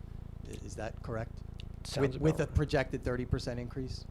Chris, do you have Chris, the? are we in the 60s now, going up 30? Is that what Well, it looks like? If we were not doing what we're doing, we'd be 70 now. No, I'm not yeah. passing. Yeah, look, no, I'm I gonna know. Actually, what- I'm sorry. You know what? Yeah. And I'm making a mistake here, Jay. If that's all you've got, we'll answer when you're done. But if you have more, we'll. Yeah, I'm curious the change in dynamic here. Why do we have to go sit back down all of a sudden? Because there's a lot of people in the room, and I want to make sure that we get everybody's answers. Yeah, I just and don't think questions. it's reasonable to have to sit back down all of a sudden. I just want you to unload your questions, and we'll answer Yeah. them. So Chris, is 70 an appropriate number? Yeah. Roughly. Yeah. Yeah. So my question is, it's obvious that the New Jersey healthcare system is beyond broken, possibly one of the worst in the country. Is there any effort by the mayors to go back to Trenton and say, what are we doing here? This is unsustainable. The schools are being broken. This is really bad. I think this is a 300% increase from 12 to 15 years ago, if my math is correct, from buying family benefits in the open market. Is there any effort that you're aware of from talking to the county people or anything to say this is not sustainable? I have my own beliefs of what's driving a lot of this. I'm not going to get into the politics of it. It's more than GP 1-2 shots or whatever you call them. So is there any effort or discussion to say this can't continue? There's discussions. I had a Bayshore Mayor's meeting Friday night, and it was a topic of conversation. I can't tell you that everyone's going to band together and do something just yet, but we were talking about how the heck we handle it because everyone's getting hit with it. Because we're going to be heading to 80,000 plus for, it's just completely, it's going to break the schools, it's going to break the towns, and the insanity has to stop. I was just curious. But so there's some talk. So there's discussion, That's right? it, There's discussion right now. I mean, that's where we're at this Okay, point. thank you. Anybody else? Oh, I see. Who do I see? Oh, Lance.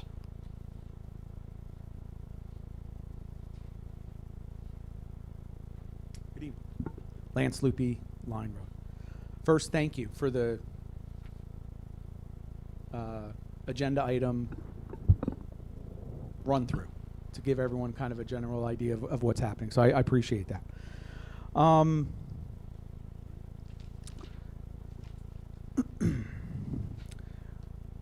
Can I ask about the budget presentation that you just made? Or the Yeah, it's right. That's an agenda item. Is that item. an agenda I item, assume, Mike? right? Was that? I don't know, Mike. Okay. Yeah. Well, I'm going to ask. Come on, go ahead. And it all ties back. I think that it looks like that pilot revenue is down. So my question will be, do we anticipate seeing this same trend on this newly adopted pilot program at Vonage? And how do we plan to protect against that? And how do you plan for, right, that you've made a statement's been made up there that we're going to continue to provide the school with money, and that amount of money is going to grow annually by some amount, right?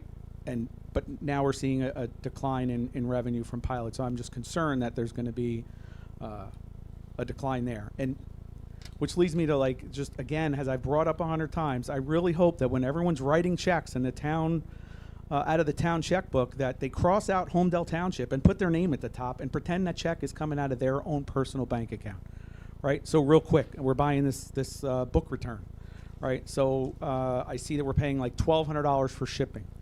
Somehow I went on in 3 minutes to the website where it's being purchased, and for some reason with no discount, and the shipping of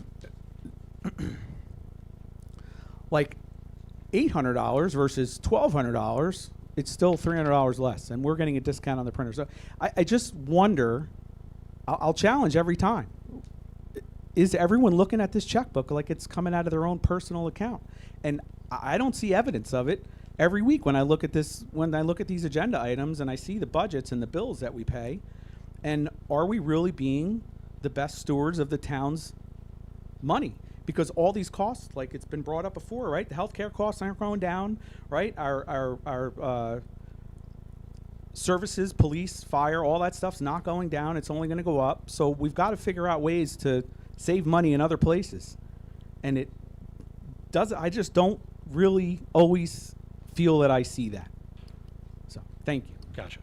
So the first, so Lance, taking the first question in regards to the pilot, the decline year over year, and perhaps Bill can speak to it more intelligently than I can, but it's based on occupancy in the building itself.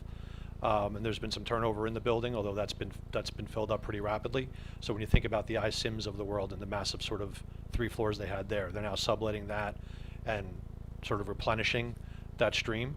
I don't know, Bill, if you have further context there that you can add. Yeah, well, one of the issues, if we go back, year after year, they were giving us additional money for the prior year. This was the first year where basically it leveled off. So every year it was increasing, the revenue was increasing, and last year there's no increase in the prior year. So our billings for 2025 were the same as 2024. And until they increase the revenues, we're not going to see any, additional funds coming. Right. It's So leveled out, really. Yeah. So I can't predict if it'll pop up another 500,000 back to the prior year level based on occupancy. I know that they are at full occupancy now. So maybe it will after some turnover. That's one. I didn't go onto the website about the shipping. Chris, I don't know if you have any perspective on that, but I will say, Chris, actually before you speak, the one thing I didn't show Lance, and it'll be in the budget, or maybe we can just pull it out for the next meeting, was the year-over-year savings we had from a variety of different line items in the budget itself. So I understand your point on a sort of week-to-week or monthly basis. But in order to, every line item didn't increase. We were able to reduce quite a few of them down quite a bit. So in terms of just, sort of managing the increases, the stuff that we can't hold back is what it is, and we do try to pull back in other areas. But I don't have the specifics for you on the item you pulled out. Anybody else? All right, Wendy, we can move on. Next would be the consent agenda, which is resolutions 2026-99 through 2026-110. Do I have a motion? Moved. Second. Mr. Bontempo? Yes. Mr. Foster? Yes. Mr. Romano? Yes. Mr. Vanderham? Yes. Mayor Impreviduto? Yes. Resolutions 2026-99 through 2026-110 have been successfully passed. Thank you. Thank you, Wendy. You're welcome. Next is introduction of ordinance 2026-14, which is an ordinance of the Township of Holmdel, Monmouth County, State of New Jersey, to exceed the 2026 municipal budget appropriation limits and to establish a cap bank, NJSA 40A:4-45.14. This motion is to adopt on first reading, publish on the Holmdel Township website, and set the public hearing for May 26, 2026. Before we vote, Bill, this is a standard practice, correct? Yes, it is. Just want to make sure. Motion. Moved. Second. Mr. Bontempo? Yes. Mr. Foster? Yes. Mr. Romano? Yes. Mr. Vanderham? Yes. Mayor Impreviduto? Yes. Ordinance 2026-14 will be set for public hearing. Okay, moving on to our administrator. I have no report to make. Thank you. Mr. CFO? Tonight, we propose to introduce the budget. Public hearing will be held on June 9th.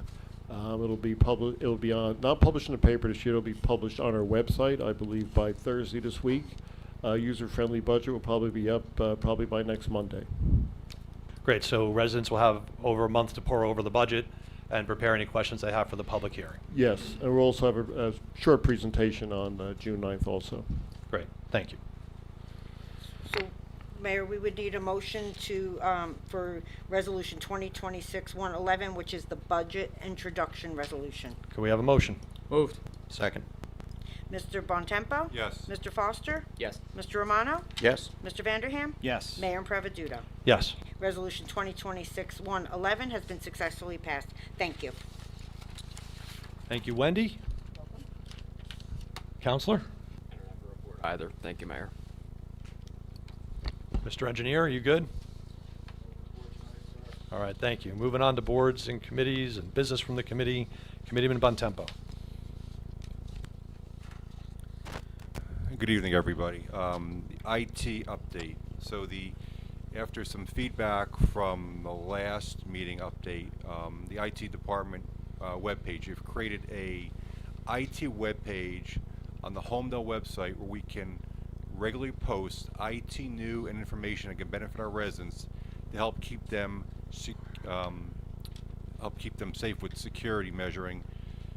So aware of technology scam alerts, internet best practices, and safety bulletins from the New Jersey Homeland Security's NJ KIC team that I mentioned at our last meeting.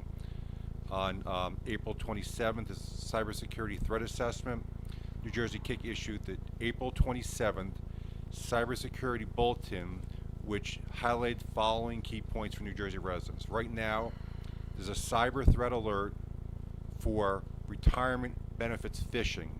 The bulletin identified a phishing campaign targeted pension plan members, specifically New Jersey teachers, using fraudulent retirement benefits meeting invitations. Cyber threat actors are targeting New Jersey educators with fraudulent retirement benefits meeting emails that use personalized details and calendar links that appear legitimate. These phishing attempts aim to steal sensitive pension data or install malware by redirecting users to fake scheduling pages. To stay safe, always verify meeting requests through the official New Jersey Division of Pension and Benefits website and avoid clicking links in unsolicited emails.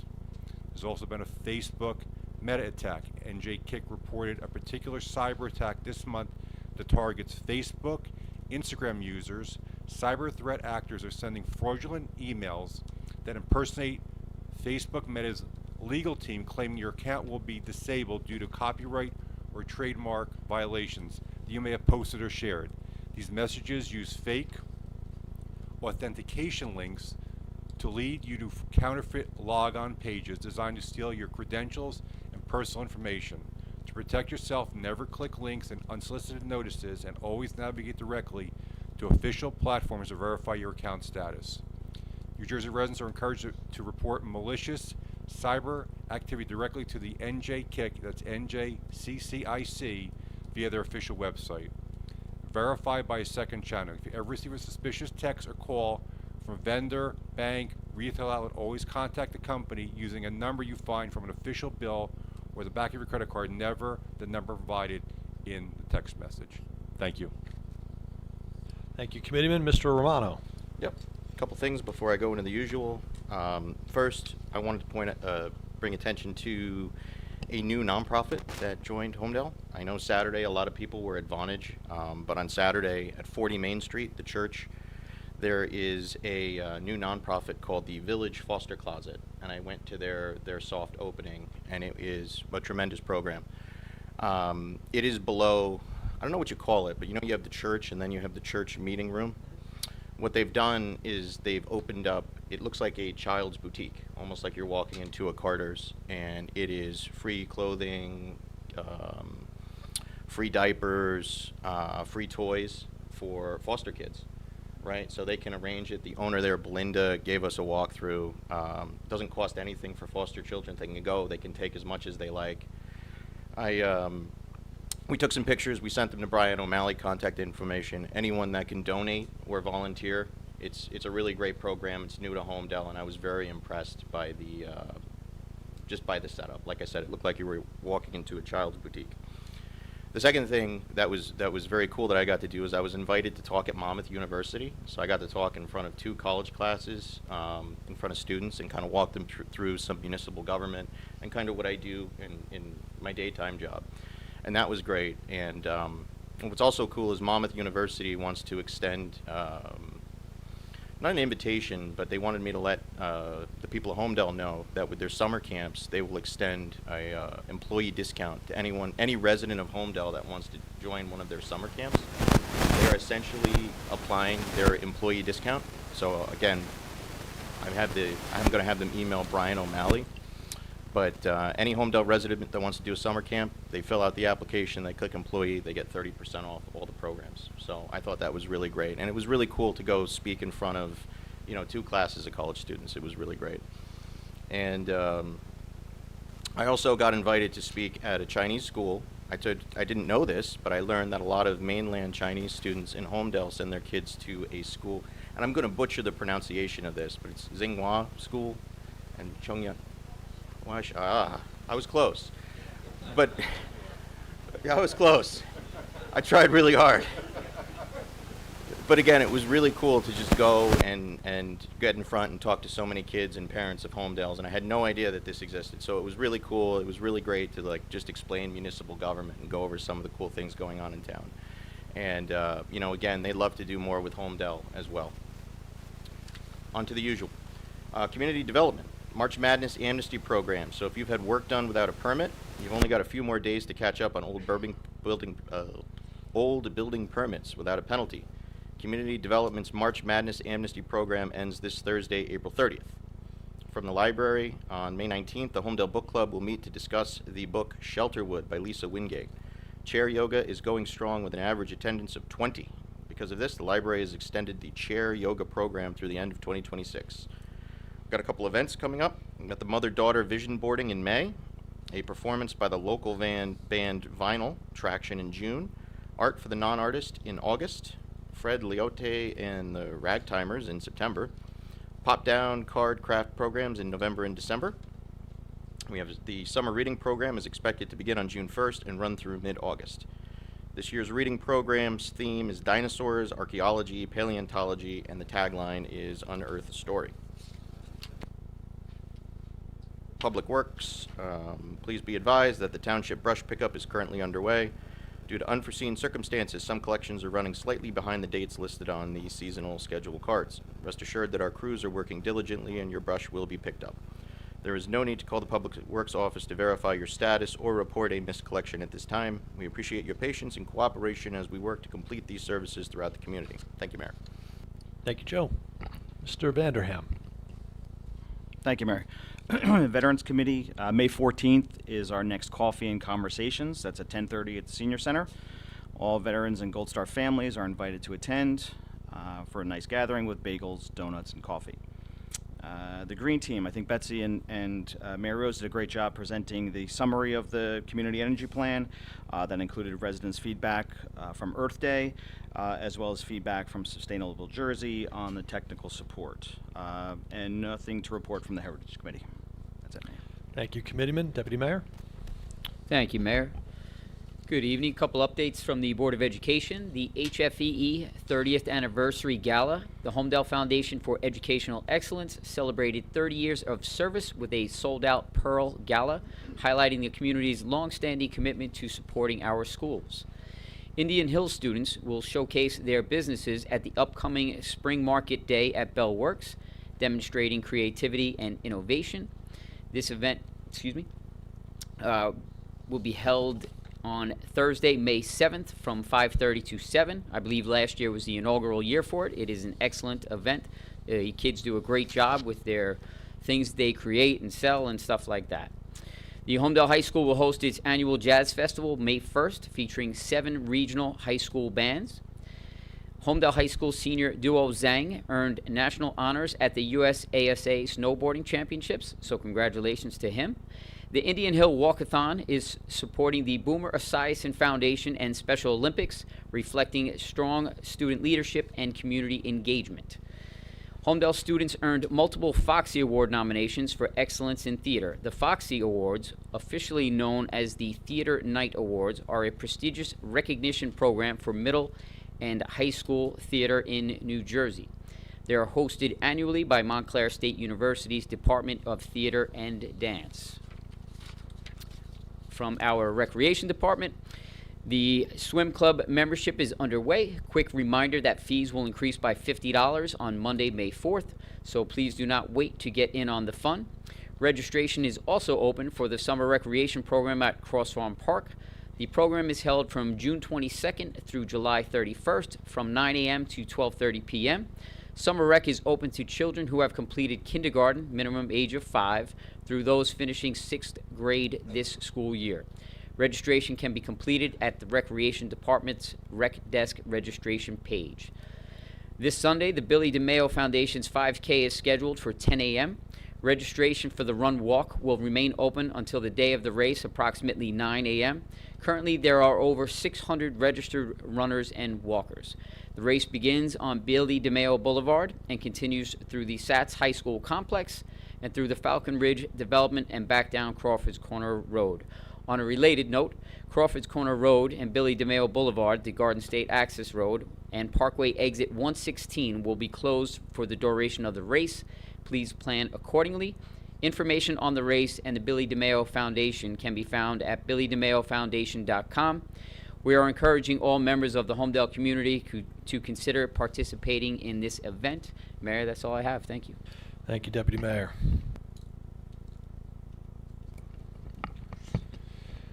So I want to start with Mayor's office hours. They were originally scheduled for last Saturday, but last Saturday was quite a day.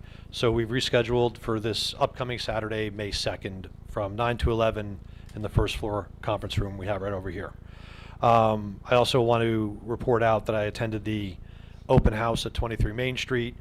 About 120 people came. The response was overwhelmingly positive, which I was pleased to see. And you know, it sort of, I think, demystified it a good bit for a lot of folks that weren't that familiar with what was going on. So that went well. We had a great turnout at Earth Day on Sunday with hundreds of residents and neighbors in attendance. I'm proud to report that the Township Committee did contribute to this wonderful event. I was there, as was Committeeman Romano.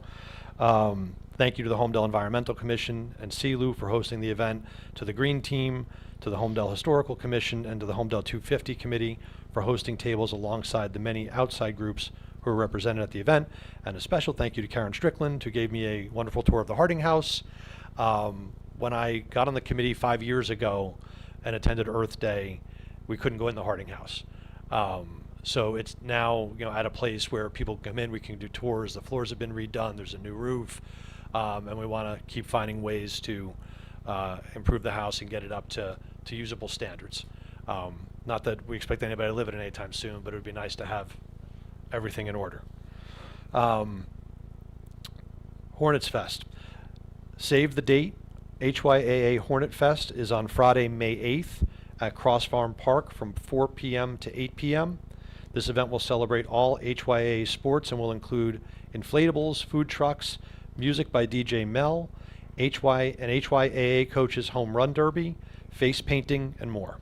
During the event, the Township Committee will also be cutting the ribbon on the newly installed Cross Farm Inclusive Playground at 4:30 p.m. That's going to be a wonderful day. That the Hornet Fest took place. It stopped during COVID. So it's nice that, and it can't be an easy thing to put on. I'm like the worst event planner ever. I don't know how people do it. So a real big thank you to the folks at HYA for taking the time and bringing this thing back, and very excited to cut the ribbon on the new playground as well. So please join us along with special guest Eric LeGrand as we open Holmdel's newest playground, which is designed so children of all abilities can play together. From the police department, utility crews continue to work on Holland Road through Saturday of this week, and it's anticipated they will be there again next Monday to Saturday until the road project is finished. Holland Road will be closed from 9:30 a.m. until 2:30 p.m. to accommodate schools and buses. The closure will be between Laurel Ave and Takalusa South Holland intersection. From 2:30 to 5 p.m., Holland will have an alternating traffic pattern. Applications are now open for the 2026 Police Youth Academy, offering 2 sessions, August 3 through 7, ages 10 to 11, and August 10th to the 14th, ages 12 and 13. Young recruits will get an inside look at law enforcement through interactive training in self-defense, criminal investigations, canine demonstrations, and firearm safety. The popular program is designed to strengthen self-esteem, discipline, and mutual respect between our youth and local law enforcement. The Academy is open exclusively to Holmdel residents. Interested families should visit holmdelpolice.gov, that's holmdelpolice.gov, to apply before the May 6th, 2026 deadline. Thursday, April 20th from 11 a.m. to 3 p.m. in the Holmdel Best Buy parking lot, there is a Bluetooth pairing initiative.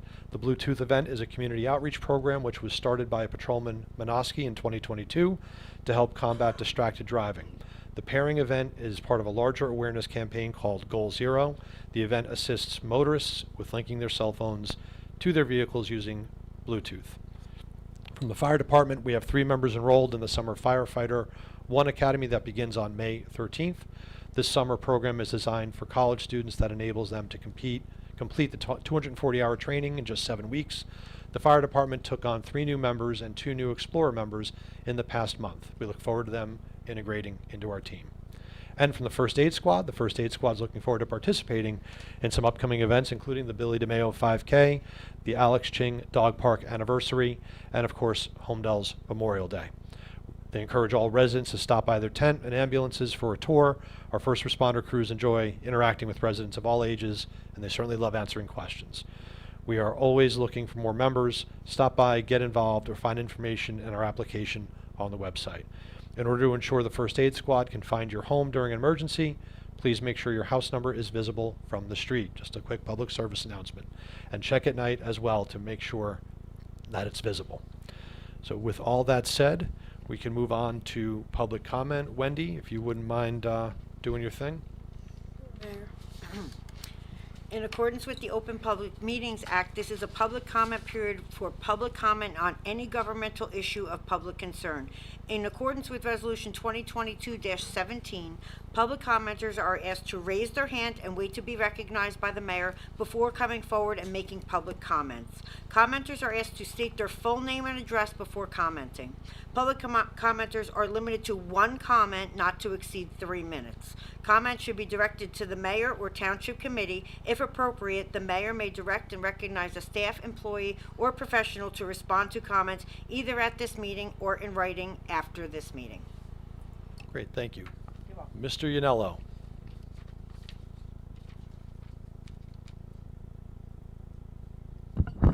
Jay Yanello, 18 Ladwood Drive. Mayor Impreveduto, as you know, it's political season, and as you also know, it's been pretty calm here in the past many years. We sort of all have gotten along. Unfortunately, this political season has changed, and the organization that calls itself the official Holmdel Republican Party is back to putting out some really dark and mischievous and misleading and often lying things. I'm not going to get into the weeds about all of them. It's disappointing to see them coming out, but there's one in particular that really caught my attention that I think needs to be addressed here. And Mr. Vanderham, it's the one that you are quoted in. Unfortunately, TJ Mann, who I've had some nice discussions with recently, is quoted in. And that is the attack on Kristen Solero because she runs a farm in this town. And the attack is ridiculous and candidly disgusting because it purposefully does not mention that she pays $24,000 on her taxes. And the graphic that it's on her house taxes, and the graphic that it uses has an arrow pointing to the farmland covering the house where she pays $24,000 in taxes.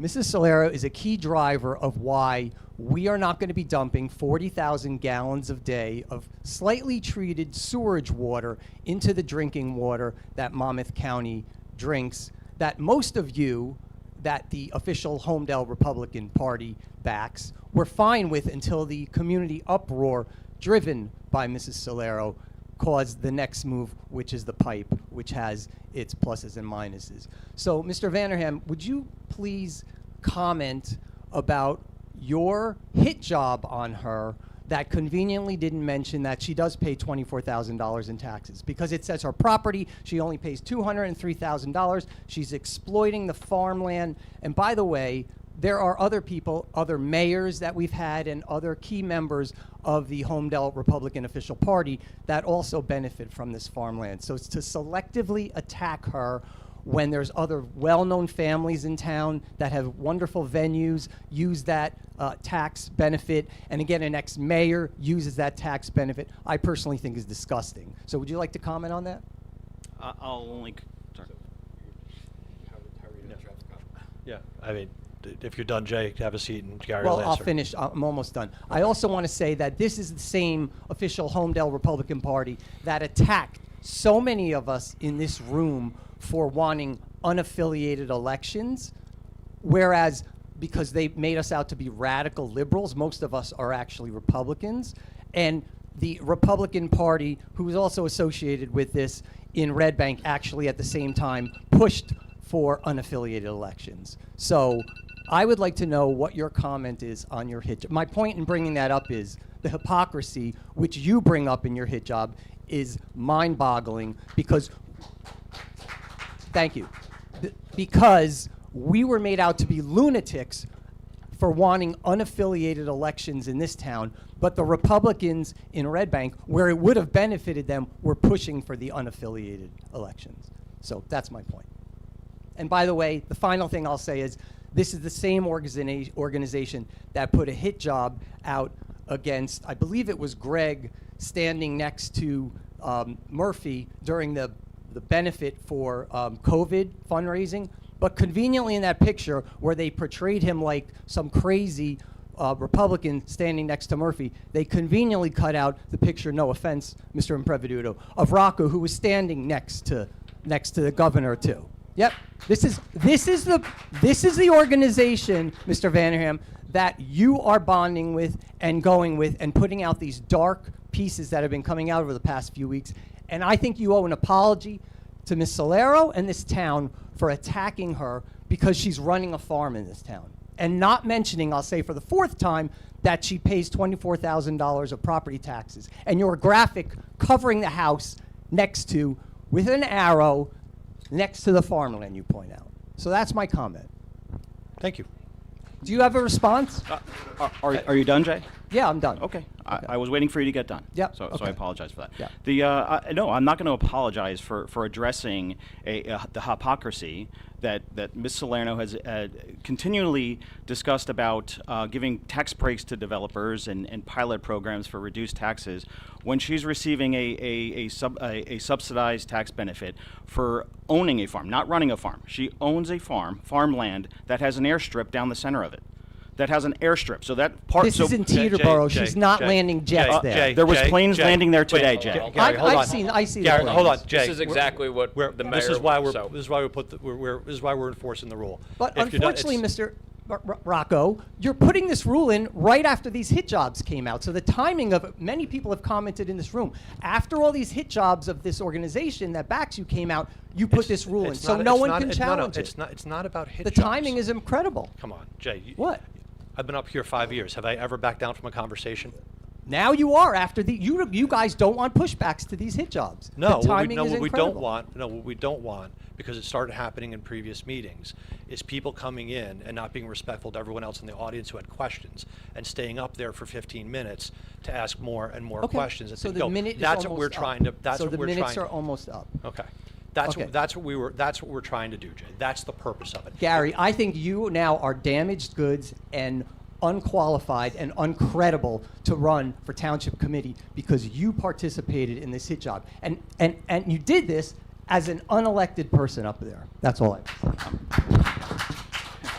So I do, you know what, Jay, and I want to, I do want to address something because it's actually been bugging me a little bit the past few days. I make it a point to ensure that up on the dais we don't talk politics, right? Because it's supposed to be about governance. However, some of the nonsense that's been posted online is irresponsible at best, reprehensible at worst. To imply that there is some sort of catastrophic contamination at Potter's Farm, to make it public, like, by the way, it's public information, it's a farm. If you own a farm, you probably got contamination, right? Because of pesticides and things, diesel fuel, things of that nature. But hold on, we're not, but I'm not finished. I'm not finished. Hold on, I'm not finished yet. Let me tell you why this is an issue. Let me tell you why it's an issue. Because it's not, no, this is not politics. Here's why it's an issue.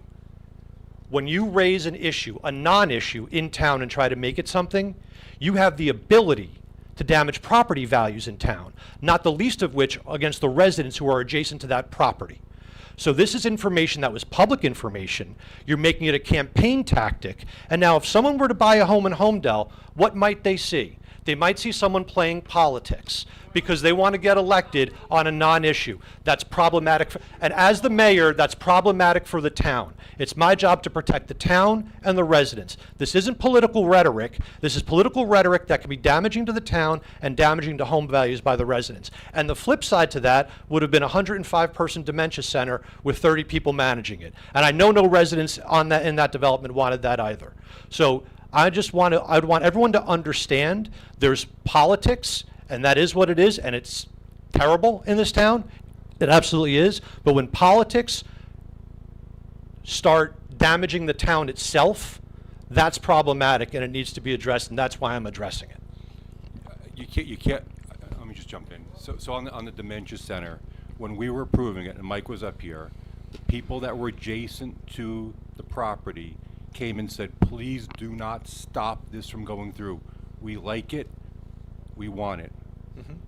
So you don't make a statement and say nobody there liked it. No, I said they because support the fact that it's preserved. I'm just saying that people that lived adjacent to it came to the meeting and said, well, I never met before, and said, please don't stop it. We like what's going on there. I'm 100% aware of the dynamic. What they also said to me was they were faced with the daunting issue of affordable housing there, which would have been an F. They'll take a C-, and they considered it a C-.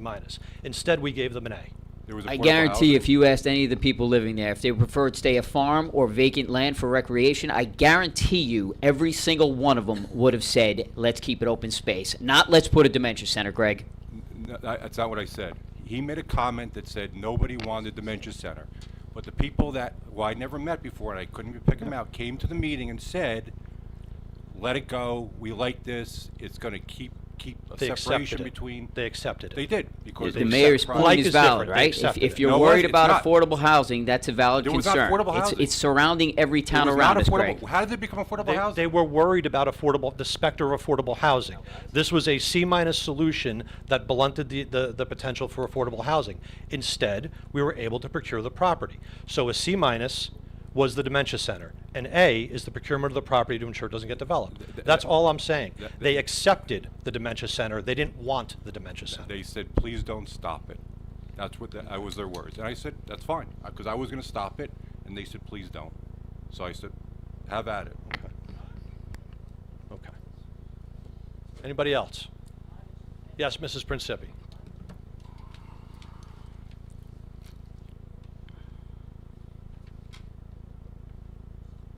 Mary Ellen Principi, 62 Bethany Road. I think this is disgusting. I've been in this town for over 30 years, and this is absolutely disgusting. I've never, ever seen a committee like this before. End of comment. Thank you. Karen?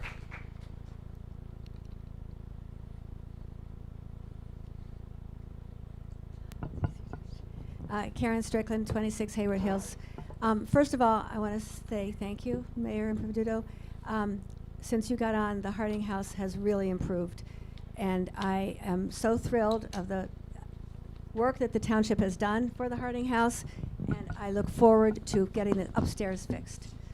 So I'm gonna take this over.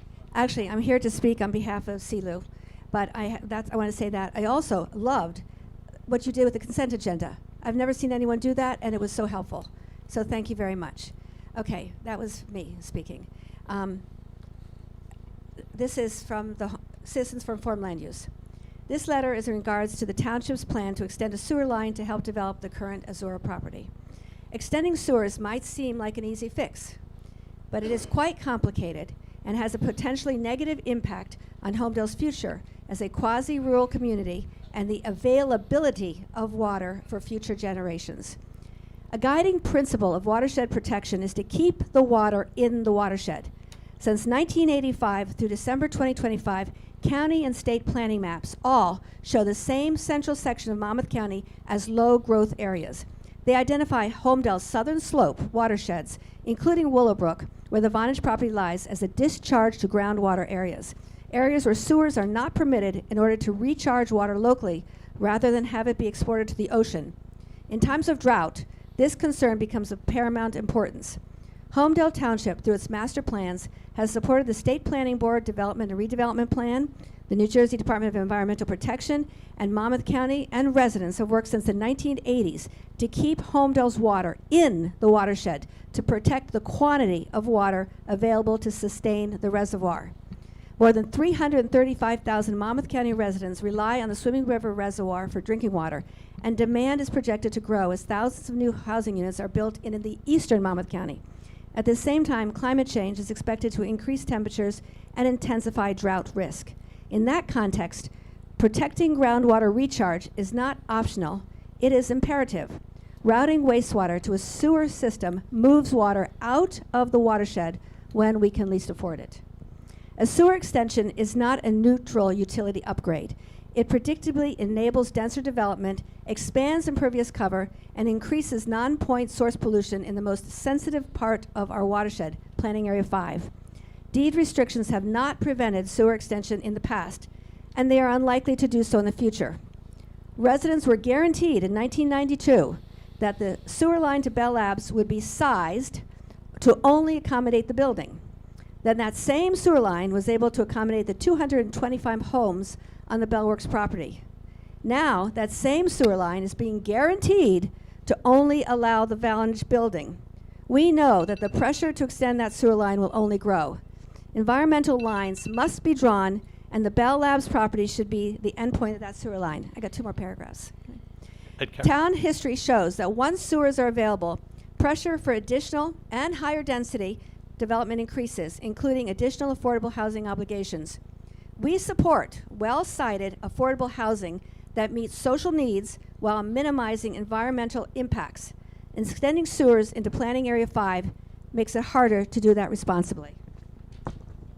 For these reasons, we respectfully ask that you require a modern, state-of-the-art, on-site treatment plant for the Azura project and reject any extension of off-site sewers into this watershed. Just an added note, a town incurs the cost of maintaining a sewer line in perpetuity, while the cost of maintaining a local treatment plant is in the wallet of the landowner. Thank you for your consideration and for your stewardship of Holmdel's water resources for the benefit of both today's and future generations. Thank you, Karen. Mr. Trisquita, I think I saw a hand up. You're good? No. I see in the back, Ms. Solaro.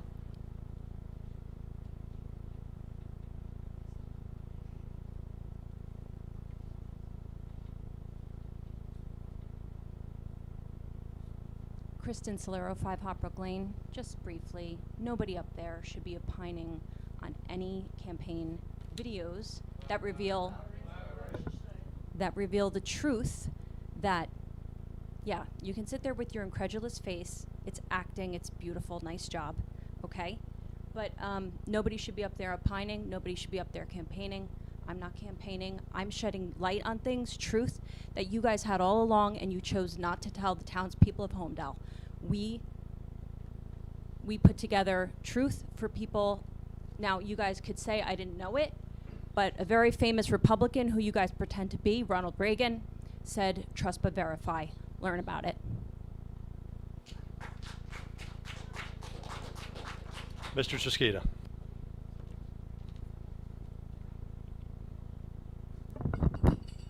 Patrick Trisquita, 56 Line Road. First, I want to congratulate the Township Committee for a great first quarter. You did a lot of great things, and keep up with it. As a long-time Holmdel non-affiliated voter, I'm not really interested in the inter-Republican BS that goes on in a campaign season. In November, there's going to be an election. That's when I'll decide who to vote for. But up until November, please do the work of the people of Holmdel as you've been doing so excellently in this year and in the past.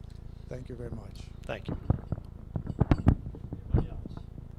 Public comment? No. Peter, sure.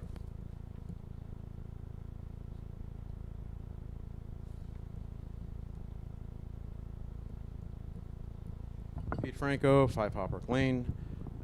Just want to talk about a couple things that went on this week. Last night I had the pleasure of going up to Sayreville with a couple of people, one from their environmental commission, the New Jersey Environmental Justice Alliance, and also someone from the Sierra Club to talk about a data center that they were proposing on a redevelopment plan. And we went there, we spoke in front of their town with our concerns, and especially our concerns being that we share the same aquifer as Sayreville. And as you know, data centers use up to 5 million gallons of water a day. And the reason why I'm going with this is that, rumor had it that Bell Works was, interested in putting a data center there. And I'm not saying they are, but it was a rumor. Last night, they spoke about putting an ordinance that in future redevelopment, even actually in that redevelopment plan, they're going to eliminate the option of a data center. Could we do the same in town here to prevent anything like that from happening? We could put a future ordinance in for something like that. I don't know if we can go back into an existing redevelopment and open the books on that. It's actually probably not the best thing to do, but I don't see a need for that though either. Okay. They also spoke, which I thought was pretty cool, was Zoom capability for TC meetings and planning board meetings and such, and zoning for people that can't make it, where they can actually ask questions live and be answered live. If we have the capability of doing that, I think that would be a pretty cool thing. I learned a lot from going to Sayreville last night. What else? Earth Day was awesome. We went there. We had a great time. Thanks, Roberta, Jenny, you guys gave us some great information. I appreciate it. And back to the Potter's Farm thing. We weren't aware of it. Nobody was aware of it. And campaign in front of it like it was the greatest thing, knowing the environmental impact that's there. And I spoke to DEP, I spoke to the oversight, the people that are actually looking over it now that are in charge of it, and knowing what's there. Were you guys aware of the contamination on that property and the levels of it? Were you aware of the cost of you being on the Environmental Commission? I'm sure you did. Did anybody weigh in? Was it brought up in front of the people? Was there an executive meeting about it that we don't know about? Because I think it's a concern for the people. And everybody up here talks about transparency and the safety of everybody. You guys are talking about a park or open space where, you know, it's pretty bad. I don't know if you guys looked into it, but it really is bad. And as a concerned citizen and also a farm owner, and no, my farm's not contaminated. It's checked by Rutgers. We farm it every year. I own it, and I also help with Samaha, who farms my farm also. And yes, a plane did land today. If that offends you, I'm sorry. There's going to be more planes landing there. I'm not sure I had to check it with you. If it pisses you off, I apologize. You're a taxi. I don't think you checked your neighbors, though, because all the neighbors that notified us. Okay, well, I have a licensed airstrip that's legal. So, you know, sorry. What do you want me to do? I'm going to use it. It's part of my property. Okay? Peter, yeah. No, but Yeah. it's just for him to do what he I- did. I got it. and I get just- and for you to diesel fuel on my farm, I get it. You know, you guys are whatever. I'm- But you're throwing allegations at me. I'm not making property values go down. I think you guys did by buying this property and not making it public information that there's a health hazard, health risk, contamination. What? I know people knew about it because they've spoken to me about it. People knew It was about known. Who knew about it? Did we know about it? Did you tell us, hey, we're spending $4.5 million of our open space money on contaminated property?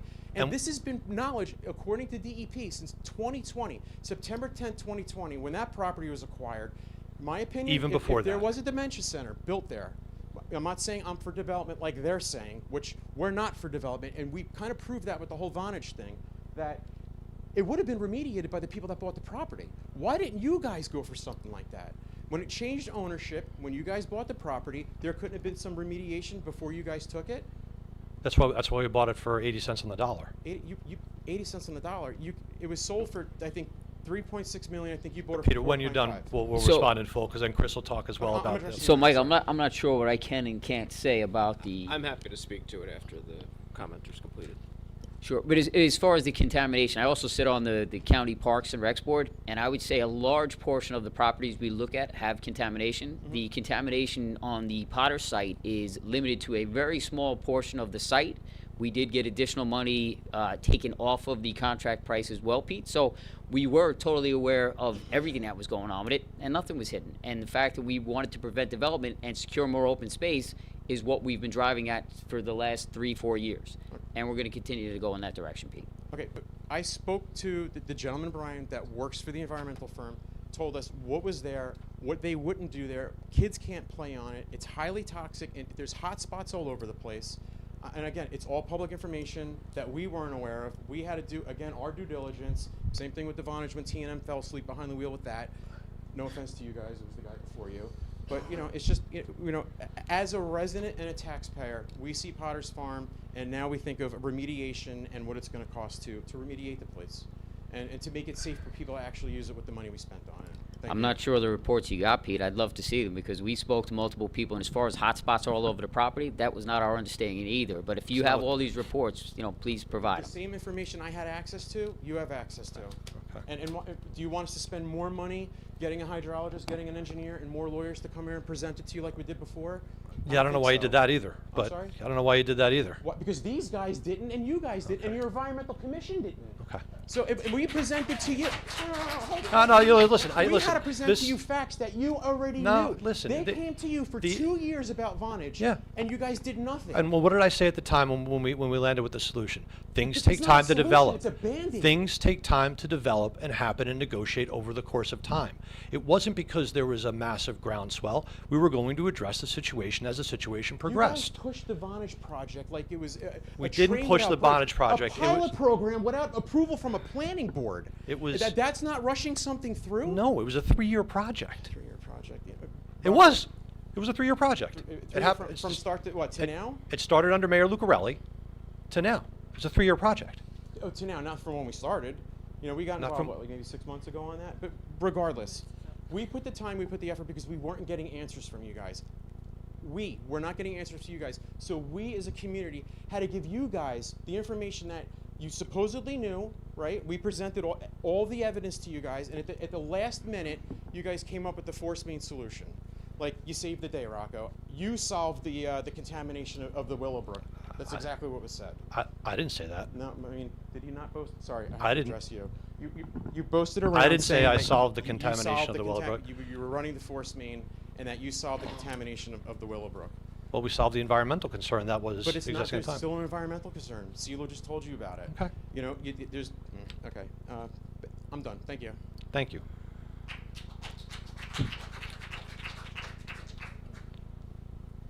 Yes, Ms. Chuck.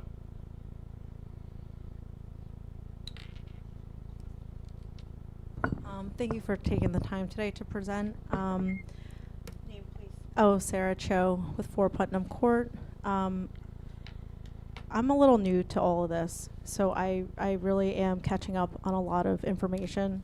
I went to Holmdel High School and graduated in 2000, came back because I thought this town was amazing in 2000 it was. Now my eyes are kind of being open, and I'd like to ask, this township committee. It looks like T&M Associates, the former manager Mark Nasir pleaded guilty to conspiracy to commit bribery. In April of 2019, the former mayor of Reading, Vaughn Spencer, was sentenced to 8 years in prison for taking bribes. My question is, were you aware of this bribery scheme that the engineering firm was found guilty of? I have no awareness whatsoever of that. Anyway, any more public comments? Mr. Weisfeld. Matt, it's been so long I forgot your question. I'm sorry. Well, good news. I somehow got pizza in the middle of all this, so I'm back to being good. I know. Yeah. Name I'm and totally address, solid. please. I'm sorry. 10 Riverside Lane, Holmdel, New Jersey. Matt Weisfeld. I'm very shy with all this stuff. Really quick, I just want to get through the good stuff. Though I don't know. After all that, I would like to invite all of the candidates in the room for the CELU open forum we're having over on May 14th. May 14th. May 14th, 7:30. 7:30. So, guys, I would love to have, CELU would be honored and would love to have all of you join us. Guys, and honestly, I mean, after all of that, I mean, at the end of the day, I would love to see all of you come. All of you, all the candidates, everything. And all of you guys too, Mayor Perveduto, all of you guys, everybody, to meet everybody, so you guys can have a chance to say your piece, whatever it might be. You're okay. No, really, I would love that. We are, and guys, I will tell you, thank you to Mayor Perveduto, Committeeman Romano. Thank you for coming to Earth Day. That was amazing. Where it's darn, you retired, Jenny. You're supposed to know this stuff, but now Roberta, I was TBD. Where's that? I'm kidding. So seriously, guys. I had such a great time at Earth Day this past weekend. That was one of the first events in a long time that everybody, it just felt like a family community moment. There was no issues, there was no nothing. We got to do it on tours, we played drums. It was great. 500 people and it was raining. It's which killed me. I had to run around with tents and all that stuff. And yeah, I'm trying to put a little levity into all this because, again, at the core of it, I'd like to think that all of us are trying to do the best we can.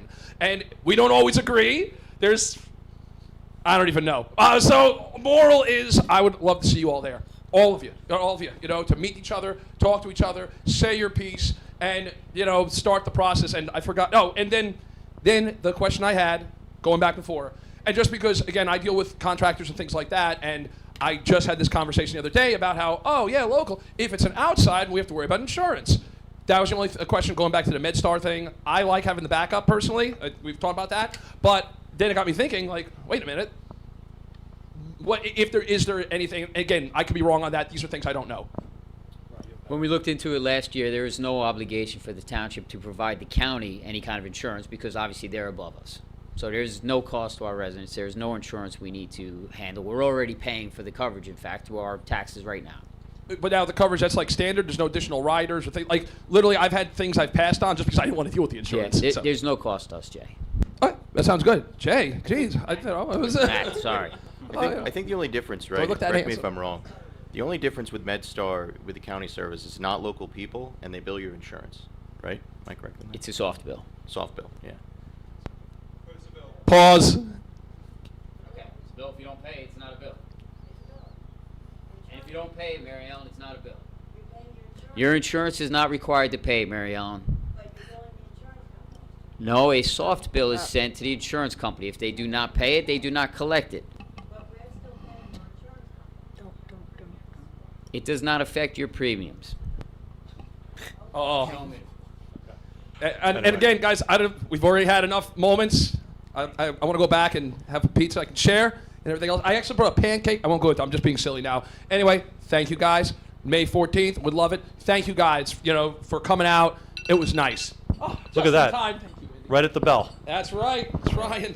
Thanks, Thanks, Ryan. guys. Anybody else?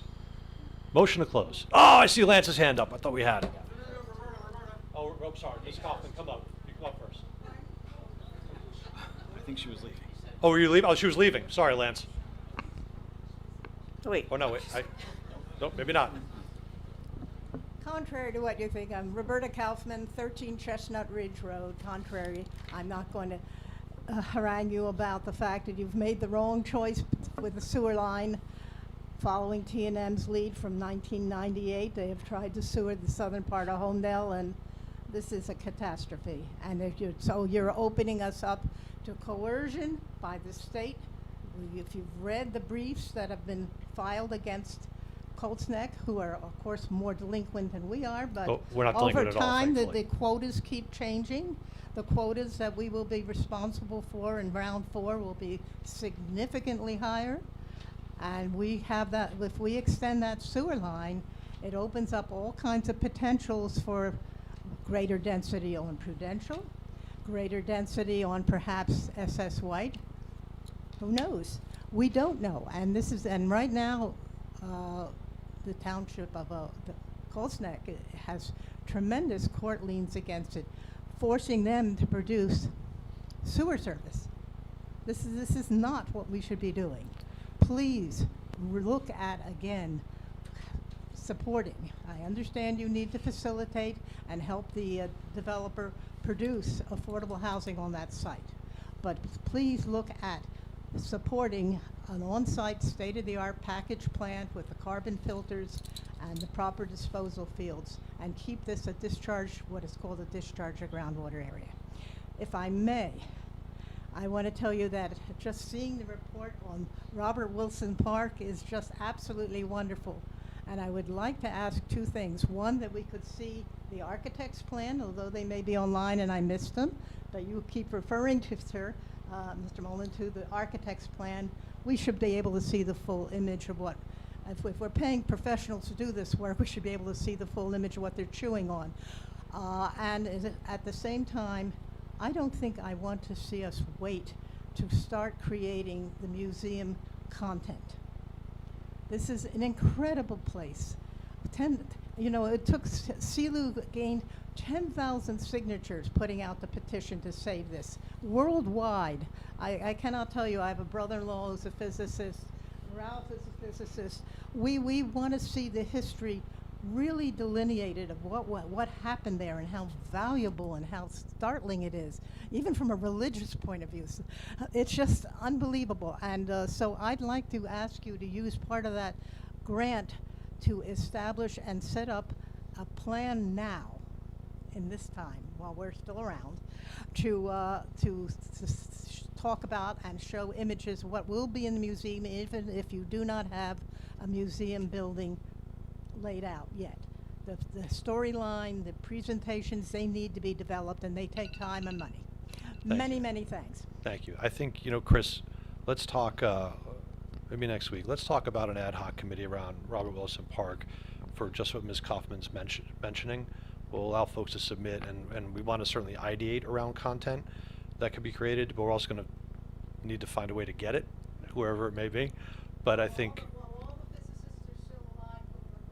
Yeah, so we'll talk more about the mechanics of that, but it wouldn't be a bad idea. I'd like to get residents more involved in this anyway, especially with folks with a devout sort of interest in it. So, thank you. Thank you. Mr. Lupi? Thank you. Lance Loopy, Line Road. So first, thank you for the information on the paving, Bethany. I appreciate that. Just forgot to do that before. I did have plenty of notes on the budget changes, some up arrows, some down arrows. So I recognize it, but I felt it was too early in the process to really start No, for sure. I just asking wanted too many questions around. Yeah, Nope, I understood. appreciate you bringing it up. Back to the pilot. So we talked about revenues dropping slightly this year at the Bell Works, and we said that that's in part because of vacancy. Had there not been a pilot, would we have had that decline in revenue? Question number one. I'd raised a question a couple meetings ago about no turn on red at Beer Street. Just want to re-emphasize that. Question, and this, I wasn't going to bring this up, but there was a couple of questions about the election coming up and taxes, and someone's taking advantage of a tax benefit that's available to them. I mean, I'd love to see a show of hands. I'm not a tax attorney, so if anyone is and can correct me if I'm wrong, I don't believe that anyone is obligated to take any kind of write-off on their taxes. They're welcome to pay what they want to pay, right? So based on that, and based on the fact that someone here is taking advantage of an opportunity available to them, I'd love to see a show of hands from anyone in the room, on the dais, of people who don't take tax returns that are available to them on their income tax.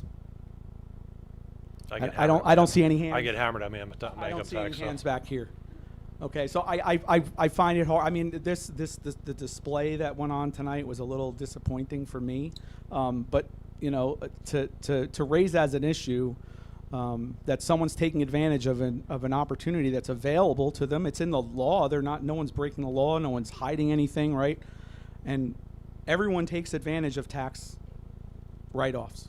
So I don't know. I'm just confused by why that's such a big deal. So question on the pilot. I'd love to hear an answer on that. And if there's any thought that the no turn on red on Beer Street is a good idea. Thank you. Yeah. So I think, Lance, have you brought up the no turn on red on Beer Street before? Okay. Sorry. I apologize. Chris, we'll take a look at it.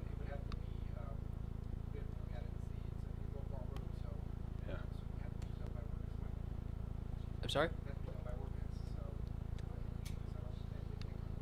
Yeah. It's probably already in our code book on whichever way it is now, and you're looking to have that changed, I guess. So I think what we'll do is we'll have the traffic safety do a study on it real quick, see what it is, and then we'll come forward with it, and you guys can make a decision with that. That makes sense to me. Perfect. Thank you. And Lance, I the could quick address end. the pilot. You want it? I was going to say the pilot to be no. Just on the pilot, I think the question was whether if the building were taxed using conventional taxation ad valorem taxes, is there a possibility that a dip in rental income could lead to a reduction in its tax? And I would say the answer is yes, potentially. Unlike a home that's typically assessed using the sales approach, it's entirely possible the assessor would use the income-based approach to determine the value of the building, and if the incomes that the building is yielding were to decline, that could result in a commensurate reduction in the assessment of it. I think a good example of that is the 23 Main Street property, which, because it became vacant, went from being a substantial rateable to a fraction of it. So that's a reflection in how the rent roll can affect the value and in turn the taxation. Any other comment? Yes, sir.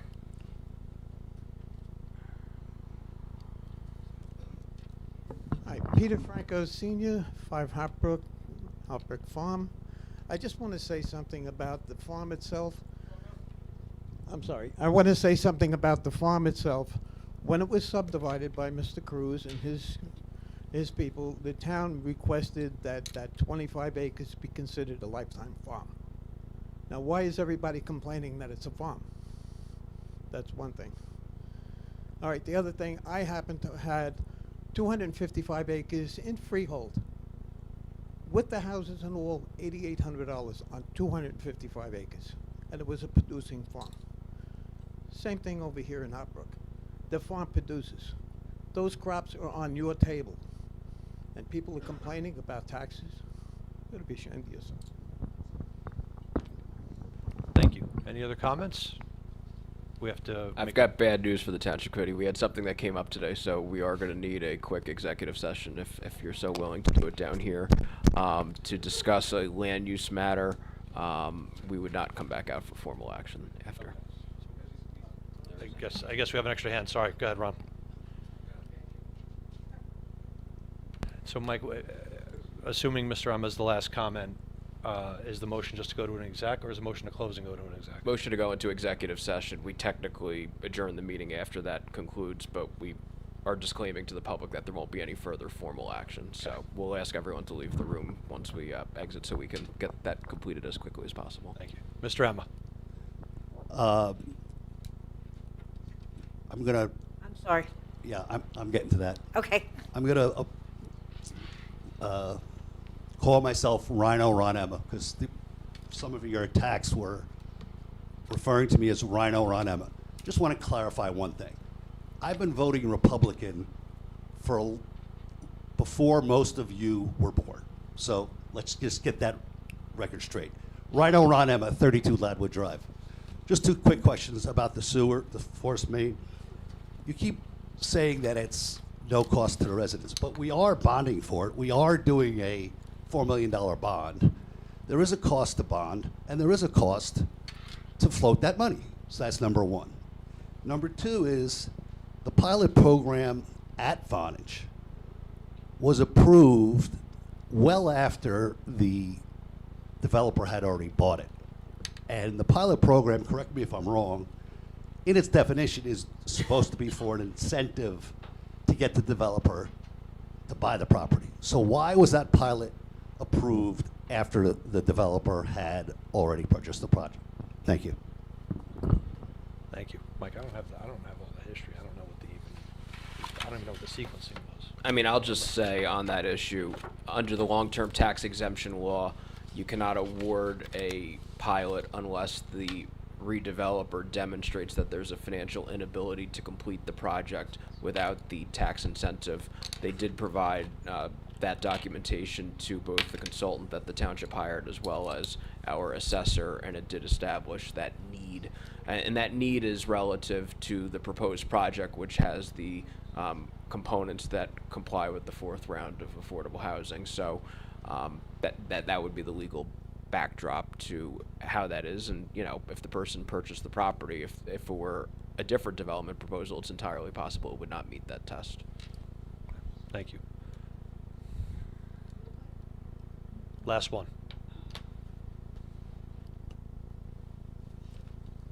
Then Mike's making us work more after this. Roberta Kaufman again. I just want to say two things. Hopbrook Farm was on the original open space inventory, designated as an open space property, high priority. When I did with Restream the first inventory in 1999, I know it was still on the map in 2004. And second, regarding Potter's Farm, that also was a high priority. I received a call from the mayor, I think it was Rosemary Peters of Middletown, who said that that they were going to preserve the strawberry farm diagonally across, and it would be very high priority to preserve that Potter Farm as a green entry to both our towns at exit 114. Thank you. Thank you. We get a motion to go to exec? Moved.